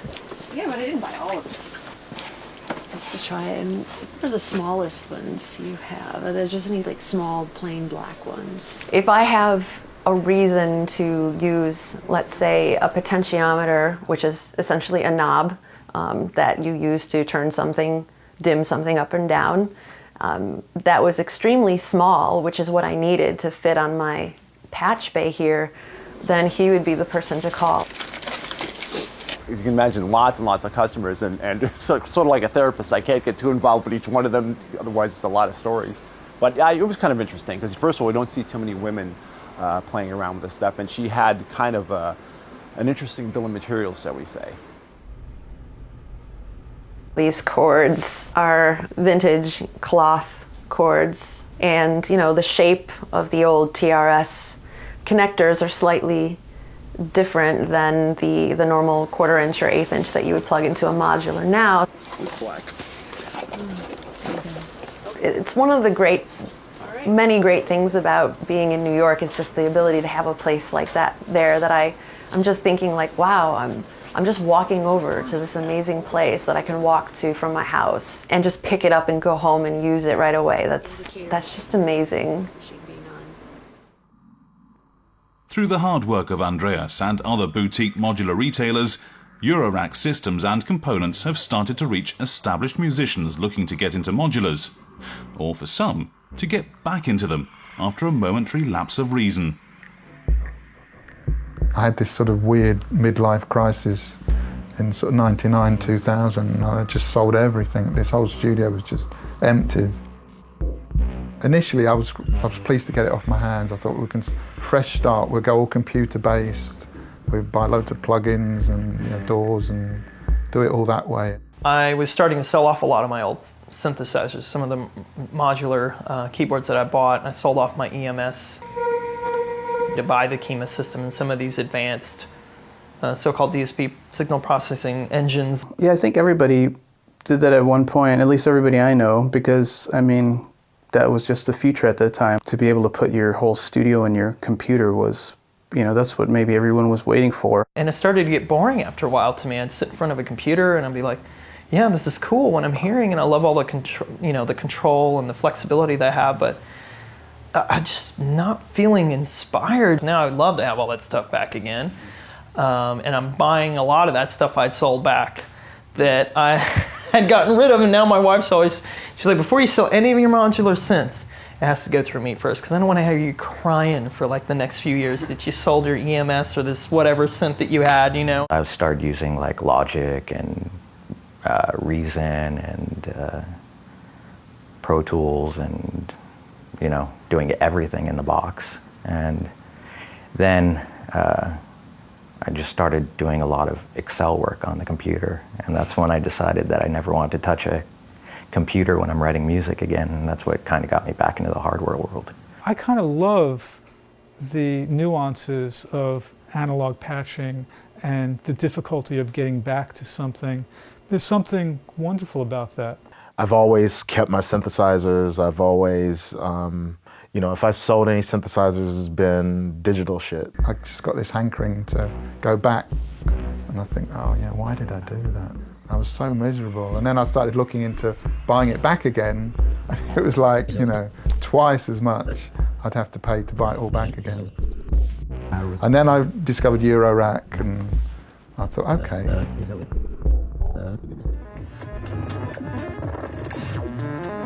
I love the form factor of this, the Eurorack form factor. It's like, it's small, you can rack it, it's portable, and I love the idea that you could take them out and move the modules around and change the configuration. I was like, that's genius, that's just, and then when I was looking at Dieter Dofer stuff, I was like, wow, this stuff's been around for a while. How does this not really caught on with more musicians? And then as I started to research, I was like, oh, actually, there's actually a lot of musicians that have been using this for a while.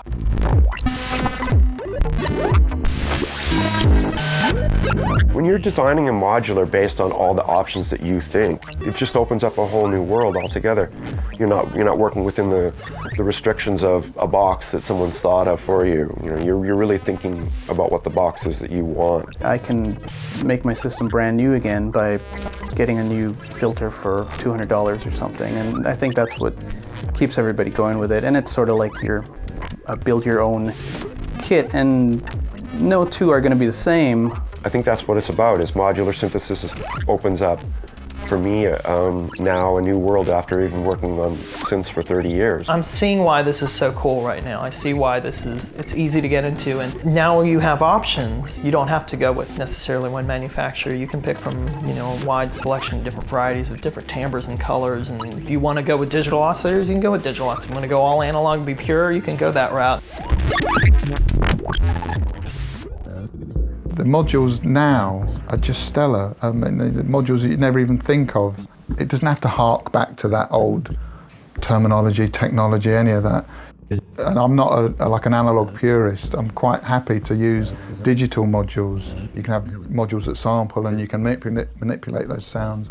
You have oscillators that just aren't regular oscillators. They have wavetables and all that stuff. Filters that just do mad things, crazy things. And combining all those together, you get this whole new sound. completely new sound. Sounds that you couldn't even imagine, you know, before. It's like this homeopathic sort of thing that you've got going on. But, you know, you can have all these mixtures of manufacturers and designs, and the slightest thing that you do on one can have the greatest effect on something else further along in that chain of modules. You know, it's amazing. It really is. I've heard sounds from this Euro modular that I've never heard from other synths that I've had for 20 years. If you look at the Berlin scene and stuff, you know, the only way that modulars are even possible is because of the Eurorack, you know, Eurorack format. You know, before the Eurorack format, a lot of these guys that are in the modulars now probably wouldn't have been able to have it. It would have just been one or two cats that would have got it, you know.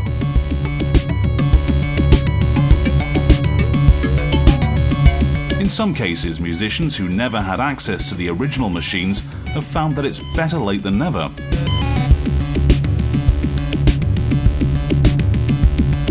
For synth-pop pioneer John Fox, there are numerous contemporary advantages that make the use of vintage modular synths today more attractive than it had been in the 70s. After about 2000, I think it became possible to hear what a 1960 instrument could do, almost 50 years later. The speakers are better. You can actually hear what these things sound like for the first time, because in the 80s, speaker systems, even in studios, were rubbish.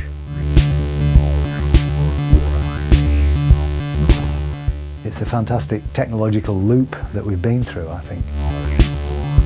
Everyone thought, oh, black and white's finished now, that's the end of it, we've got colour. And then about 10 years later, people began to think, actually these black and white photographs have a sort of beauty that we can't get with colour. You do need to integrate it with the new technological forms as well, otherwise it just becomes nostalgia. Neither of us is interested in that, and anyone who's got any sense isn't really, I think.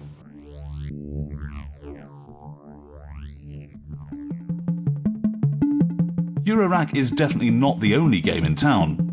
There are still many people dedicated to the big machine, whether it's vintage or not. So, by the way, this is the most prominent place where people say, oh, wow. They come in, if they know nothing, they go directly, oh, a piano keyboard. And this was the first furniture that I had to exhibit products. Generation 60 plus, I call them nowadays, who grew up with Big Jack modulars and who are still into Big Jack modulars, what I can understand totally, who are sitting meditationally in front of that thing, think, wow, what did I do there, with another goal? Not want to make hong, hong, hong, hong, but want to make soft and slowly, going, having something, or orgasm-like feeling, saying, wow, what the fuck did I do there myself?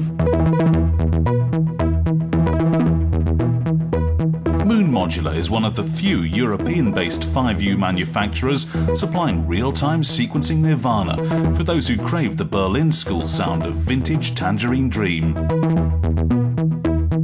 It started with Emerson, Lake and Palmer, and then obviously later on Tangerine Dream, more the earlier years. So that was basically the starting point. So having these sequences and blinking lights and whatnot.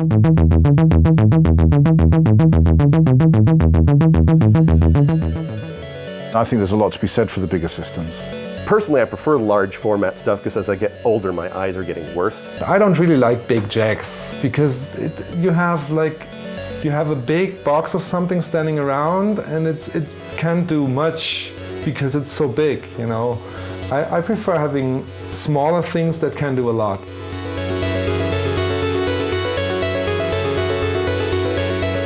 There's something about the big scientific look. I have big hands and I get the big knobs and, you know, and I can plug it right into my old analog synths, just 1/4 inch style, and get it going that way. Not everyone has an infinite amount of space to put this stuff in. Even if you designate a room, you know, you have other factors like significant others or space restrictions or financial constraints that I don't understand why, you know, you would want to hoard as much as you could if it could be done with a smaller device.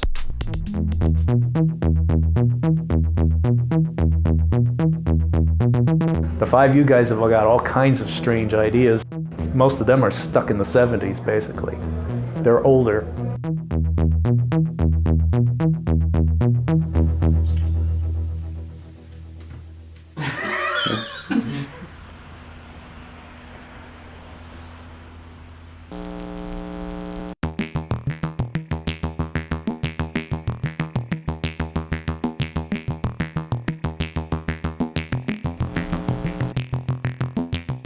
For Jason, an opportunity arose to put modular synthesis to the test. Commissioned to create a modular-based film soundtrack, a studio full of state-of-the-art modular synthesizers would be made available to him, but for just 1 week.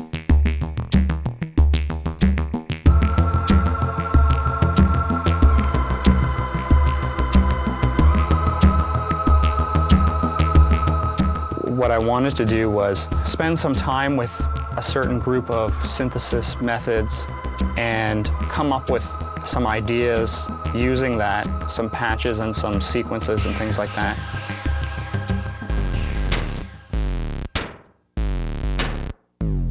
My goal is to try to make, something like 8 or 10 songs where each song is sort of a showcase for this method of synthesis. For example, like if song 1 was about wavetables, I would come up with a patch where I felt like it was really showcasing the possibilities that wavetables could offer.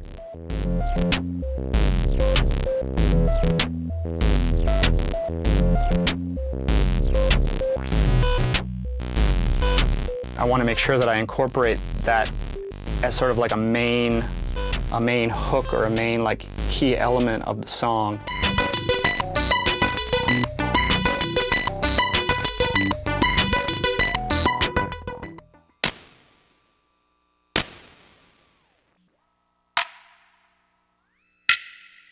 My job is to tweak until I hear something that I know is good.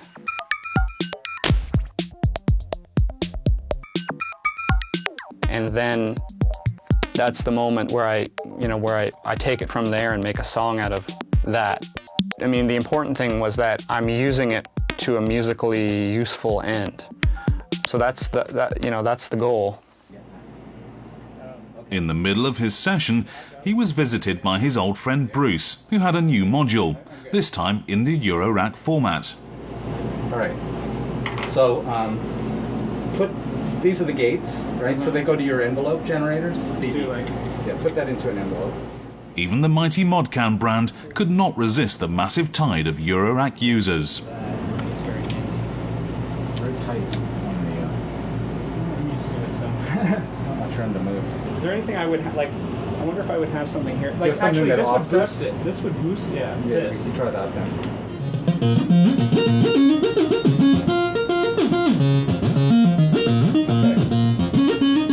Okay, so it's 4 rows of sequencing. So you've got 4 gates, you've got four pitch outs, or it could be filters or whatever. Right? Yeah. Pitch, you tap in this row here. Okay, so this is just one sequence. Much more sense to use this as the block, but then you've got an on and off button as well that controls the whole system. Later on, when I chop it up, everything's like on the grid. Right, so right. You know what I mean? So that's why with this, when I do it manually, like record it manually, then it's like a lot more work for me to go through all these loops and And Okay, well I can show you how to use the external. I mean. People are appreciating modulars now for endless possibilities. The amazing sonic options that it can bring to the table. Modulars have, become a way for me to move forward and for me to find new sounds and new ways of making music and coming up with things that I would not have been able to accomplish with keyboard mono synths.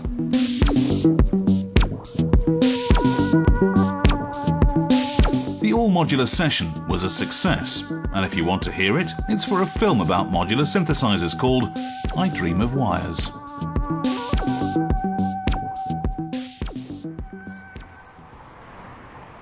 But it's not just in small, independent documentaries that you'll hear modular synths.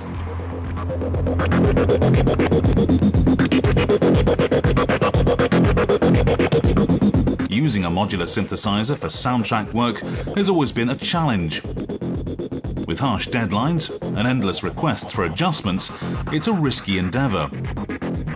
But the chance to expose mainstream audiences to pure electronic sounds has been taken up by a few brave souls.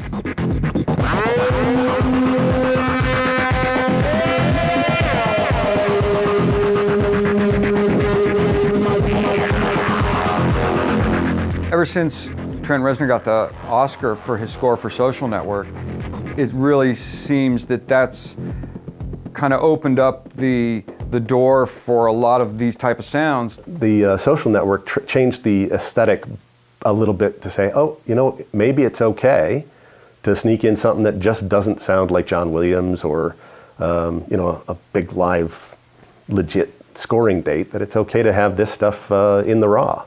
I was and am flattered that we won that award, and I'm surprised that it was considered, frankly, because it wasn't cut from the same cloth as what normally is considered, you know, a proper Hollywood film score.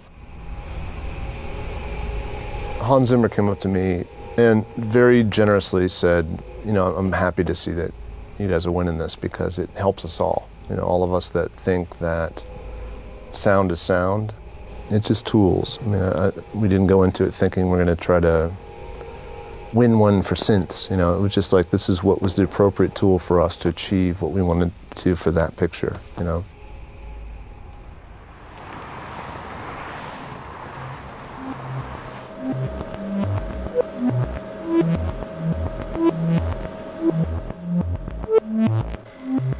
Talking about the Sims franchise, the things that the modular do inside of that world is they give us the option for adding emotional content.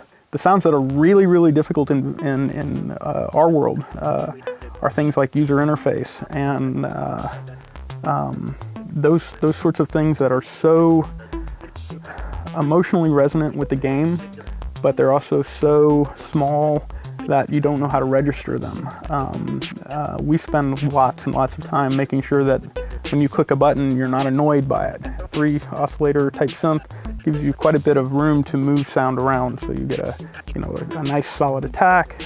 You bend it up a little bit to build up a kind of a vibe of positive, and you can make it nice and solid. The complexity that you can build and the emotional connection that you can build in these is so much more in our control than it would be in a digital environment.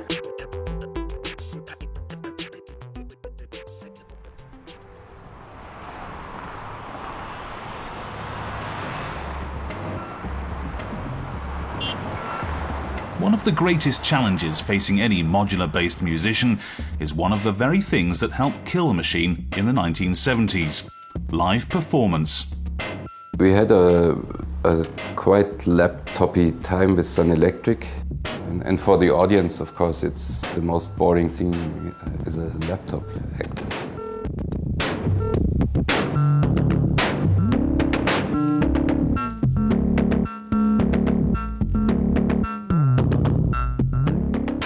I developed my own style of playing, which is based on these synthesizers. So my style can't be absolutely in tune 8-voice chords, because you can't do it with those synthesizers. So.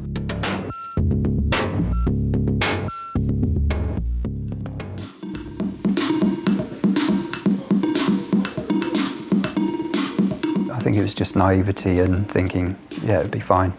In a live situation, when the nerves are kind of kicking in and you're just, you know, there used to be this half an hour before we'd go on where I was setting this thing up and yeah, my brain was fried, you know, and I was just plugging these kind of, trying to get something going. But it gives an edge to the performance because you don't know what's going to happen next sometimes, you know, and it's, I think that kind of adrenaline rush really plays into our shows. When I was in Europe, I brought over my system and I was playing in some pretty small places that didn't have limiters, and you know, you can go down to 1 hertz and the subwoofer is screaming and stretching and burning. Yeah, we blew out like 2 sound systems. It smelled like smoke. People thought it was part of the show and they loved it. Accidents are plentiful and are often very satisfying. You have the portamento up a little way, hit a low note and it slides down and the filter just swells. Like nothing duplicates that. Just depth of very, not just electronic, but also like electric sound. I think this fear of messing up is really important. Taking more chances and not knowing what's going to happen is one of the important aspects of of modular synthesis, because if you just have a keyboard and you know where you're going to go by changing a knob, it's, you know, where's the fun in that?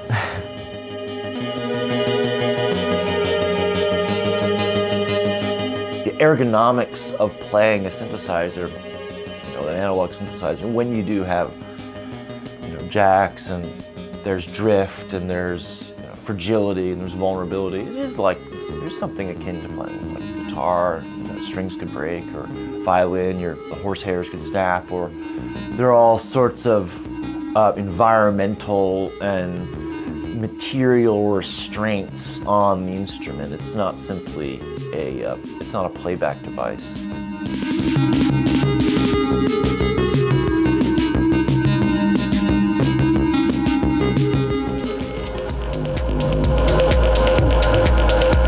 I think my movement into getting interested in the modular was inspired by looking for another way to be able to manipulate sound live, real time, and feel like I was really controlling the sounds that we were making.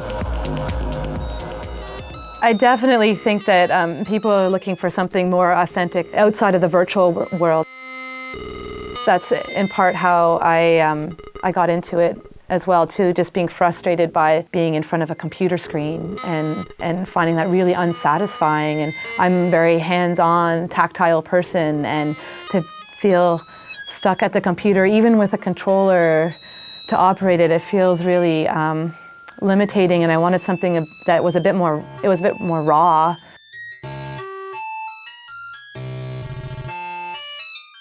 With the Eurorack explosion in full swing, Daniel needed to bring more people on board. There was no way Intelligel could remain a one-man show. I went to this music store and started playing this Korg something or other, and I twiddled the cutoff frequency on the filter, and it went doodle-doodle-doodle-doodle-doodle. And I'm like, what the hell? And I called over the guy. I said, you know, this thing is digital, eh? And it's only got like 64 steps, and I can hear them when I turn it. You know, I'm thinking, what a pile of crap, right? Because my one at home goes, you know. David Dixon, the guy who's basically my analog guru I work with, he comes up with some amazing things. Like, I think some of the stuff that he's been producing are going to be looked at by many different formats, because he's been able to solve some problems that nobody else has been able to. Current flows are a lot like solution flows and chemical flows in a chemical plant. The only difference is I can conceive this thing. I can go out in my garage and, you know, etch a board, drill a few holes, and with, you know, $10 worth of parts, I can have this whole little chemical plant up and running in 1 or 2 evenings.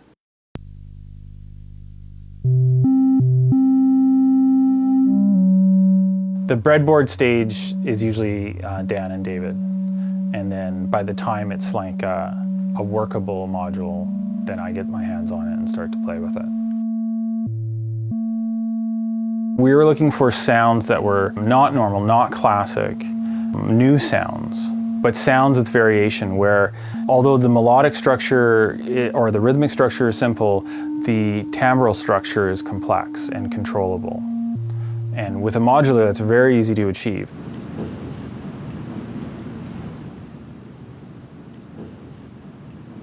Daniel is driven. You know, in September, he quit his day job, so he does this full time. I mean, he takes risk. He takes financial risk, you know, because it takes some capital to do this, right? Like the ones I get now are made in China, but we got a mold done. They're really inconsistent in the quality compared to... I work pretty obsessively. I work 7 days a week, all my spare time. I've given up on doing a lot of other stuff, like I'm not producing as much music, or I like to work on visual arts and stuff like that. I'm all the time thinking about synth design. Daniel works so hard. I mean, the guy works 14 to 16 hours a day. He is always working.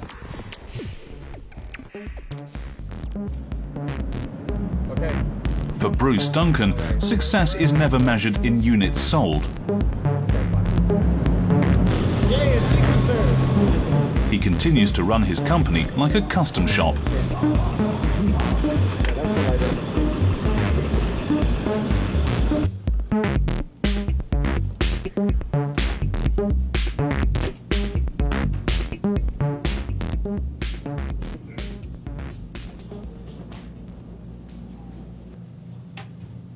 get to see how robust the cases are. Oh, it's a heavy one.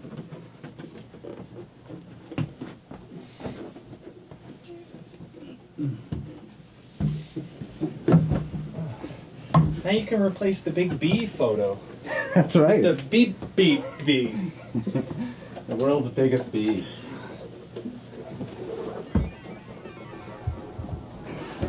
That's a fucking synth.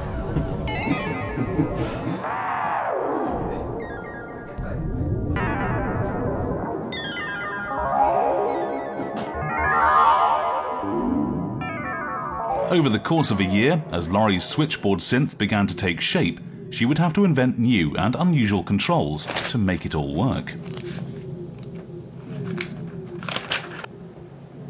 Here's a little diagram of the jack and then potentiometer combo. I created this plug and knob combo. I wanted to add a bunch of knobs to an interface that was basically just a patch bay. The idea of a non-invasive design, so I wouldn't have to really drill holes anywhere, would be to just use the 3 conductors on a TRS plug and solder those to a very small potentiometer and then protect them. And then I just dip them in rubber. It's used typically to coat the handles of tools. And then I take an X-Acto blade and just cut where I need to turn it.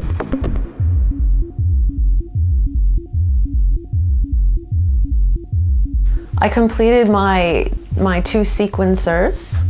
They were the first project that I had done, so it contains 2 10-step sequencers side by side that can have the step count is assignable on both of them, so I could easily make one a 7-step sequencer and the other an 8-step sequencer. And they can be run independently, independent speeds, or they can be chained together to create 16 to 20 steps. My second project was to build the synthesizer aspect of it, so I was researching different modules that I could find, and I've been using recently Ken Stone designs, and through that I discovered that there is a business, one-man business based in Australia called LB Designs, who works with Ken, where he provides the PCBs and also all of the components, and he organizes them into all these little baggies, and so when you get the box, you open it up and it's just great because you have everything right there.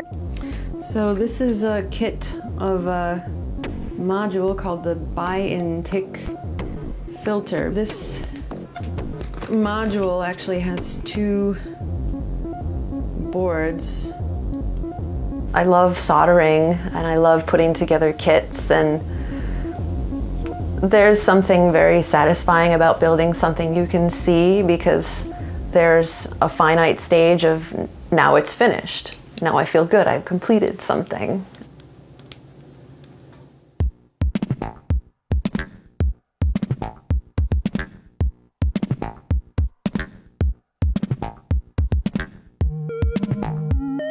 Jason eventually decided that if he was going to get into modulars, Eurorack was the way to go.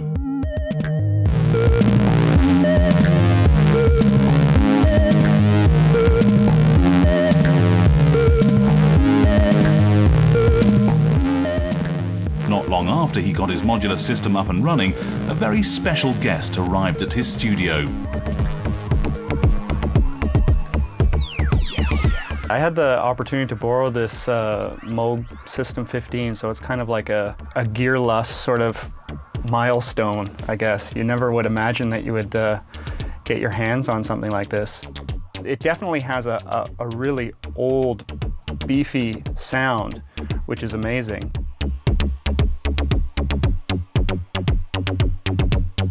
I can understand why it's an amazing synth for bass, you know, why it was the perfect synth for I Feel Love or something like that. But really, to me, it's more or less like a bit of a glorified mini Moog.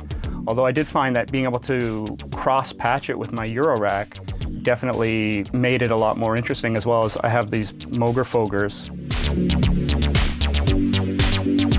Getting this thing to borrow was a little bit, to tell you the truth, like a little bit underwhelming, and kind of showcased for me the things that I don't like about vintage gear.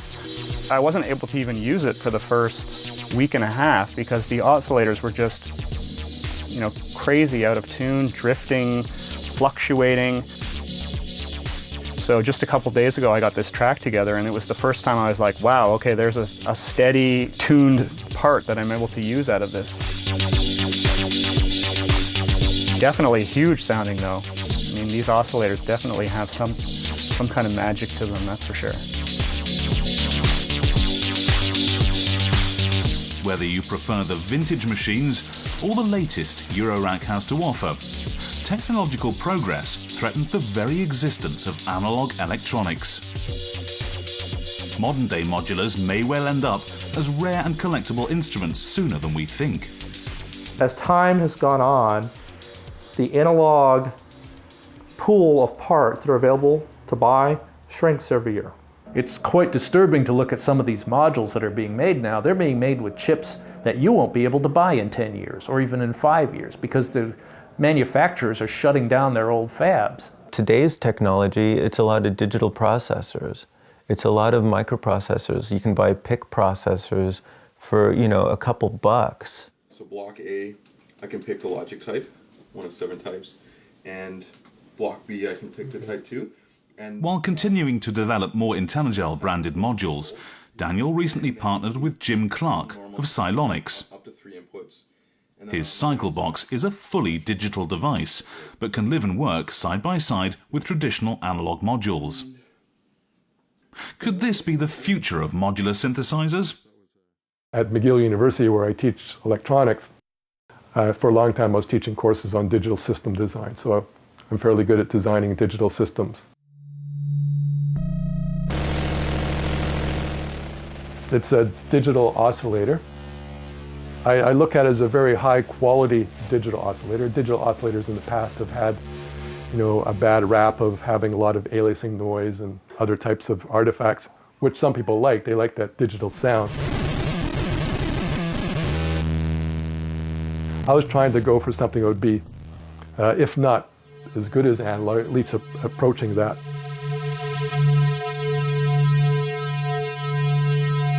I had a bias against digital as an oscillator sound source, and that was a revelation to me that was not a good bias to have. If you take this analog circuit and control it with something digital, suddenly you've opened up a whole new realm of things that it can do. There's modules that do things in digital you can't do in analog. There's analog modules that come up with sounds you'll never get out of digital. I think to each their own. I'm not religious about analog. You can't get stuck in analog. But that said, I love analog. Look at this. If I were 20 now, I'd be working with new digital stuff to see what it could do that other things couldn't. Most of the modules in the Buchla system are now a DSP chip behind a panel. For me, digital is not an ugly word, it's not a bad word, it's just a word that's been used in the wrong context. But if you look at a DSP chip and you treat it as an analog thing, basically you connect direct into it, then this thing can be amazing. This can be very useful.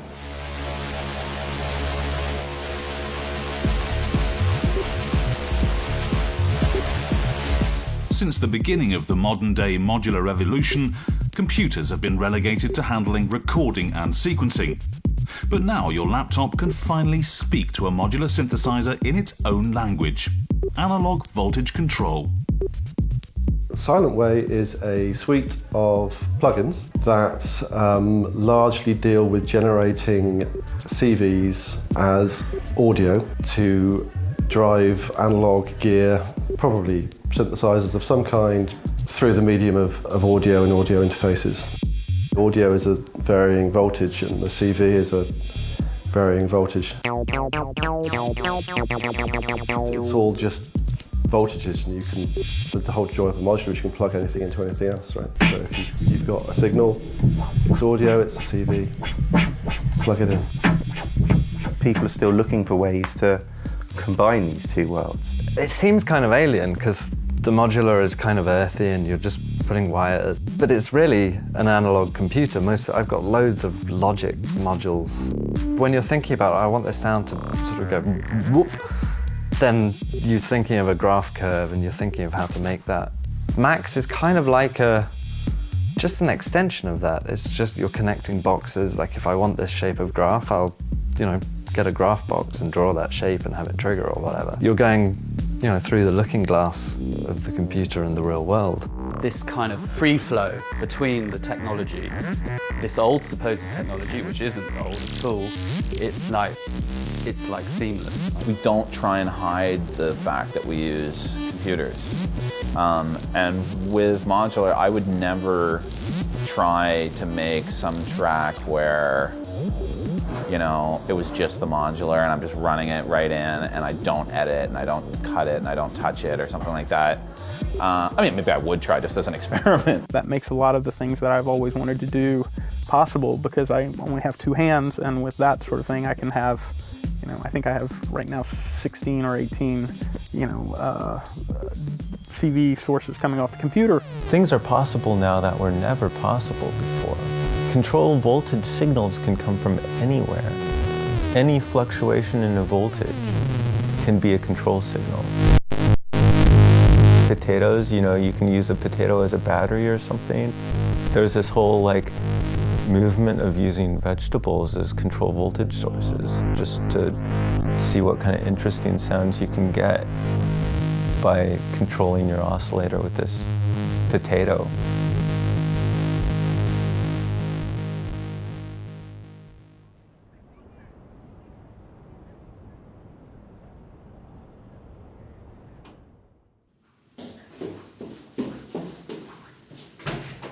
Where I live is now completely transformed, kind of dominated by these things that I've built, and I just love coming home and seeing them there. And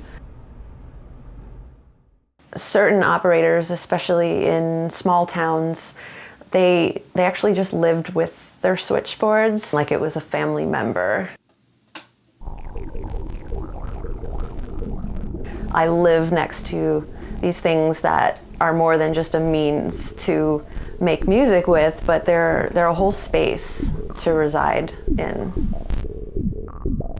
I love it more than pretty much anything I've ever done. A couple of years went by and all of a sudden I live with a bunch of machines and it just feels right. So I think modulars are things you have to inhabit, and that's the pleasure with them, I think.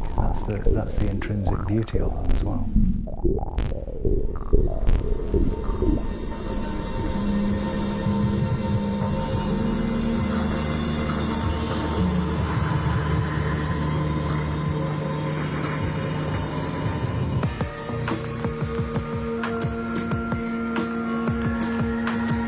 For years, major electronic music festivals like Montreal's Mutech have been the domain of laptop-based acts and DJs.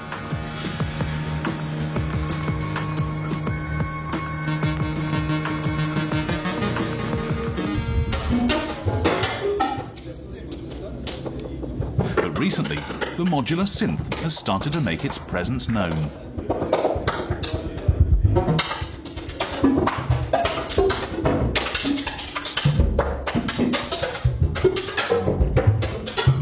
Modular, why it's so genius is that all it does is make sound. You sit there and you're focused on this mono activity of music making. Working on a computer, no matter how disciplined you are, there's always this you're sitting at the thing that you do everything else in your life on, and it just becomes this blur of, all right, I'm bored, or I'm not going anywhere with this track or whatever. I'm going to stop and go on Facebook and see what my friends are doing. Whereas if you're sitting at your modular, you're just making music, whether you're winning or losing, or you're doing something great, or you're just still figuring something out. It's all you're doing. It's like a single activity. I think that ability to be able to focus on something so complicated, but it's really just all about sound, is for me is like the most appealing aspect of it.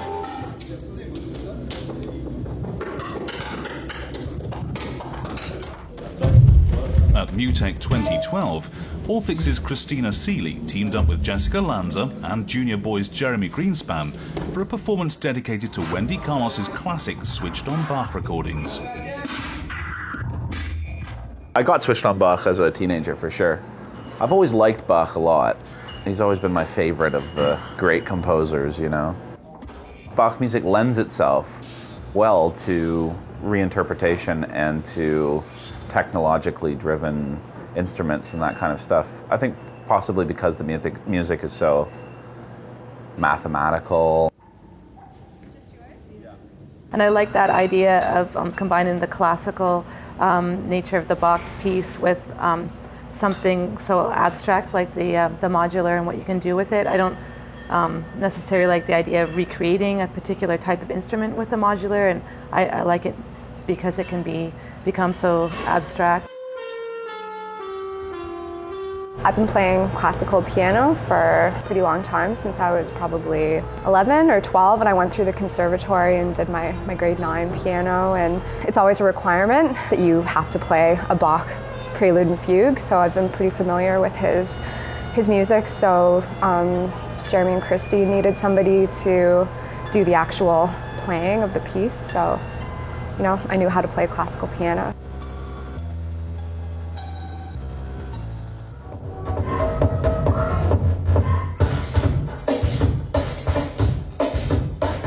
So different to working on computers and having this endless like editing and infinite rendering. It's a nightmare, really. It's a real nightmare, computer music, and that in the way that you can constantly edit. People just never throw stuff away. You can perfect stuff, and it destroys all the interesting bumps and imperfections.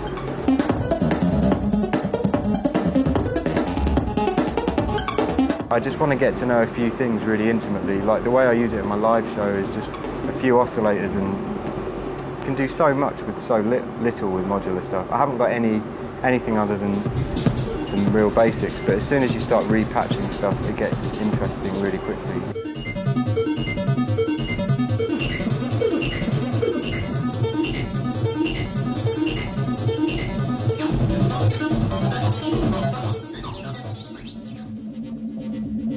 Ren Schofield of Container is a fixture of the North American noise and avant techno scenes. For his debut Canadian performance at MUTEK, he was given the opportunity to try something special, an experiment in spontaneity.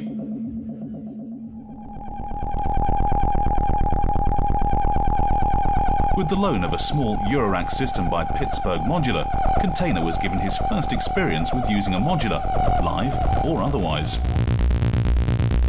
I guess 5 years ago I'd seen a couple people play live with modular synthesizers, and they're always just confusing and mythical and mysterious, because you just see this guy huddled over a strange little box with a bunch of knobs on it, and it would sound amazing, but you had no idea how he was getting those sounds or what was actually happening. It's going to be pretty improvised, because I only had it for 2 days, I guess, and both those days I was here in Montreal in the hotel. And so I brought a speaker upstairs and had my setup going, and had like a little studio in the hotel room, was practicing a little bit. I was kind of amazed at like how diverse it could get, just the one arrangement there. The sound was really full. It sounded like there was probably 20 different instruments going at once. I was amazed.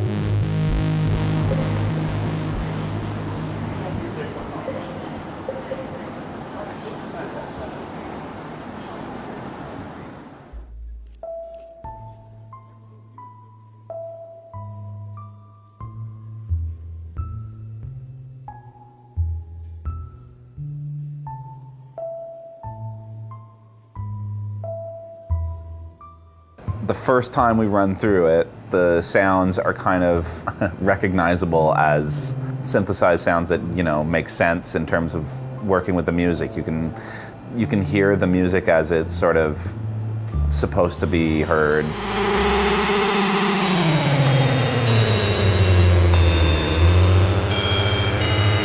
And then as we perform it a few times, we mess around with the modulars enough that we, distort the sound beyond a sort of recognizable kind of tonal center or whatnot.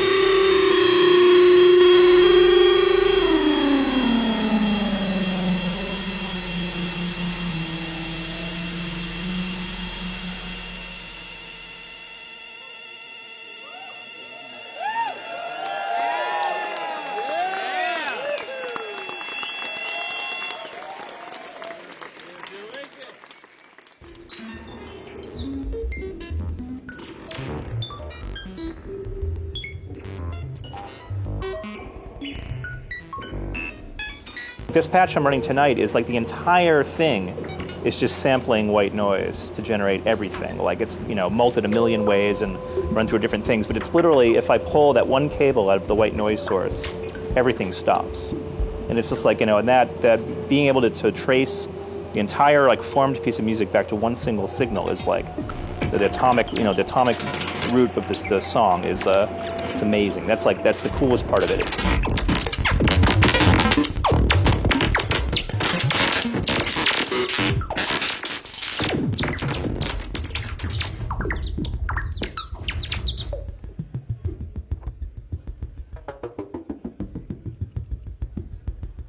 I'm the puppet master, I set it up and I let it run and, oh, that sounds beautiful, and let's let it go for a bit, and maybe in 5 minutes I'll turn that down or move this over or bring it up an octave or whatever, and embellish it in different ways. But it's a self-sustaining thing is like a huge selling point for me.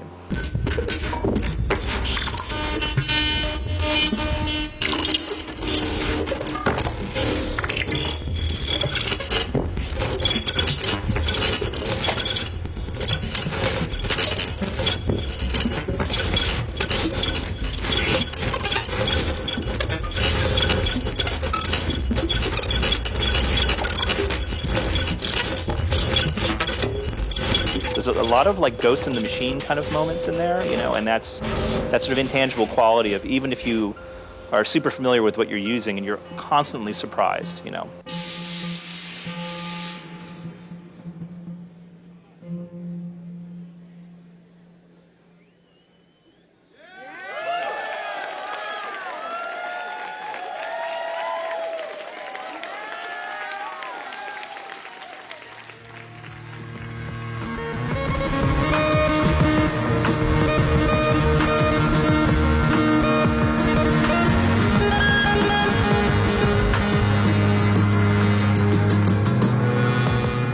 The interface is a massive part of it. I mean, I still love DSP, I still really rate a lot of software, but not for, sounds stupid, but not for analog. Like, I don't think software is good when it tries to emulate analog gear. It's a thing in itself, and it's an aesthetic which is fully amazing.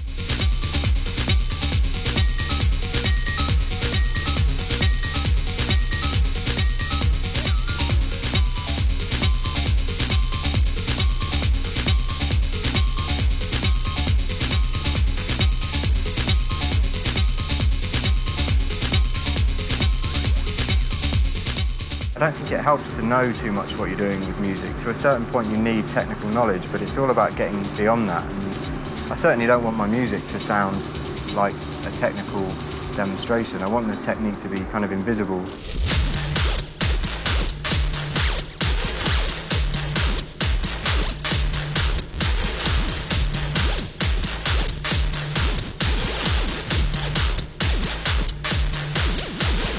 There's a certain instinctive kind of flow to it, which means it's quite rough around the edges. You can see the joins more.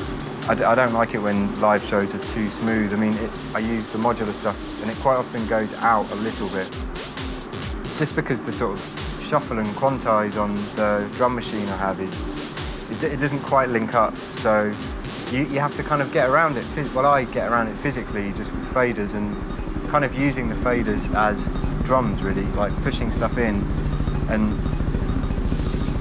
for me that really works. It's more hand cranked rather than seamlessly controlled by a kind of supercomputer.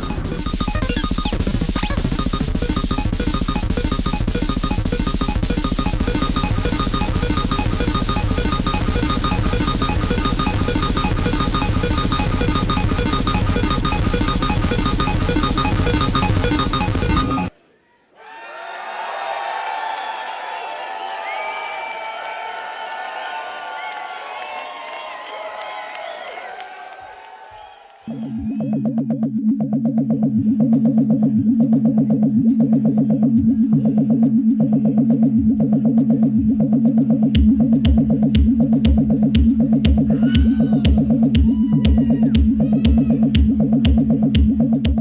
a lot of people who focus purely on playing modular synths, and they're really good at it, and that's definitely not me.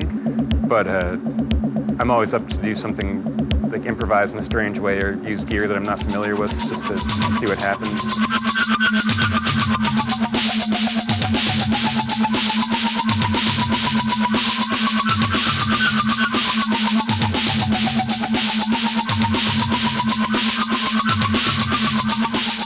I use this MC909, which is like a fully digital workstation with a bunch of synth sounds and different drum machine sounds in it, and a sequencer, and you can create the patterns and work with it like that. And then I always like incorporating cassettes, so in 4-tracks too, so I usually play with the 4-track, and I'll run one of the channels of the 909 clean and the other one into the 4-track, so I can kind of distort it with the gain and run it through pedals through there and splice in the tapes too.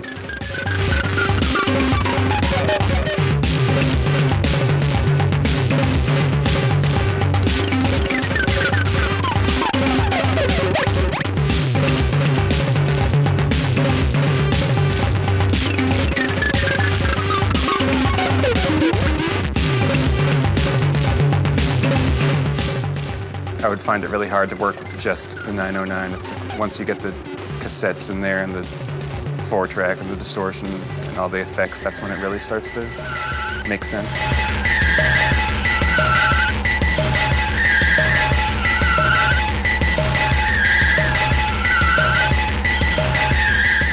The things I'm normally working with, I can tweak all the sounds and you can just write it into the program, so it's saved that way, so it's always going to have that. So yeah, it was interesting. Because yeah, I mean, you'll be messing around, you get this perfect sound, and you tweak one thing, and it's kind of lost. But that's kind of nice in a way too. I like the spontaneity of it, and just that. I like that it's fleeting, especially live tonight. Like there'll probably be some good moments. There might be some weird moments, but I'm glad it's going to be captured.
So are modular synthesizers the ultimate tool for creating the future sound of music? Or are they just technical toys for rich boys? I mean, it's amazing. This is the golden age of modular synthesis. It's brought a lot of that magic back into the synth world that got lost in the Korgs and the Yamahas and the Rolands and the generic lowest common denominator workshop scratch sample bullshit. This modular synthesizer scene, it's mostly like boys doing technical stuff. I could sit here, you know, dicking around with patch chords all day long instead of making tracks, you know. So it's like finding that balance. I suppose that any link to the past, that is something to touch, someplace to turn a knob, something is like playing a traditional instrument. So it gives you a certain feeling of comfort. And, you know, I sort of feel like I've been there, done that. It sucks doing it with a mouse. It doesn't feel the same as touching something that has a tactile aesthetic appeal to it. A lot of times people are putting all these boxes together just because they like the effects of it, even if half of them don't work. as opposed to having a functionality that you can get with a laptop. If I just take this stuff behind me and put it to the other side of the room, it's already different. If I take a computer and put it to the other side of the room, it's still the same shit. I kind of believe that sooner or later soft synths would be as good sounding as the real thing. I've lost that belief now. But in terms of playing the music, it's just very hard to feel like you're playing a computer. I mean, I am amazed when I see bands, that do have like Radiohead. The guy's got a giant modular, That is so inspiring to me. It's not necessarily groundbreaking, but it's badass. The fact is, there are more people building, owning and playing modular synthesizers today than ever before. And they're making a greater impact on popular culture today than when they were first developed almost half a century ago. And as traditional electronics face potential extinction, designers are meeting the challenge by embracing digital circuits. This may be the last stand for pure analog sound, but it's clear that the analog interface is here to stay, no matter what lurks behind the panel. The idea that I had something that was tactile, that I could physically change with my hands, was something that was inspiring to me. The sound being this kind of organic, living, breathing thing that I could move around in real time was very different than anything that I'd experienced. I can see how tactility is a profound driver of the human experience, and I can see how it makes a powerful impact on the process of music creation. You can go touch a knob, you can experience its serrations on your fingertips, you can turn it and hear a modification of a sound.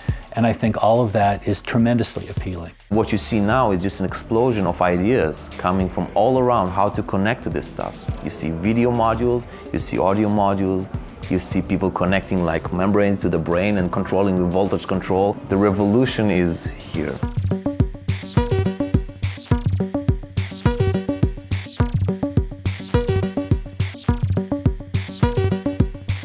I think as human beings we have a lot more fun than we'd like to acknowledge in making all this stuff. It is fun. It's fun to make cities, automobiles, musical instruments and huge sound systems, and we do a lot of things just for the pure pleasure of it. When generations listen to previous generations' manifestations, they want to get involved too. They want to dance with it, use it. And I think every generation ought to be absolutely ruthless about stealing the best of everything from previous generations. It's their duty. They have to do it.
I'm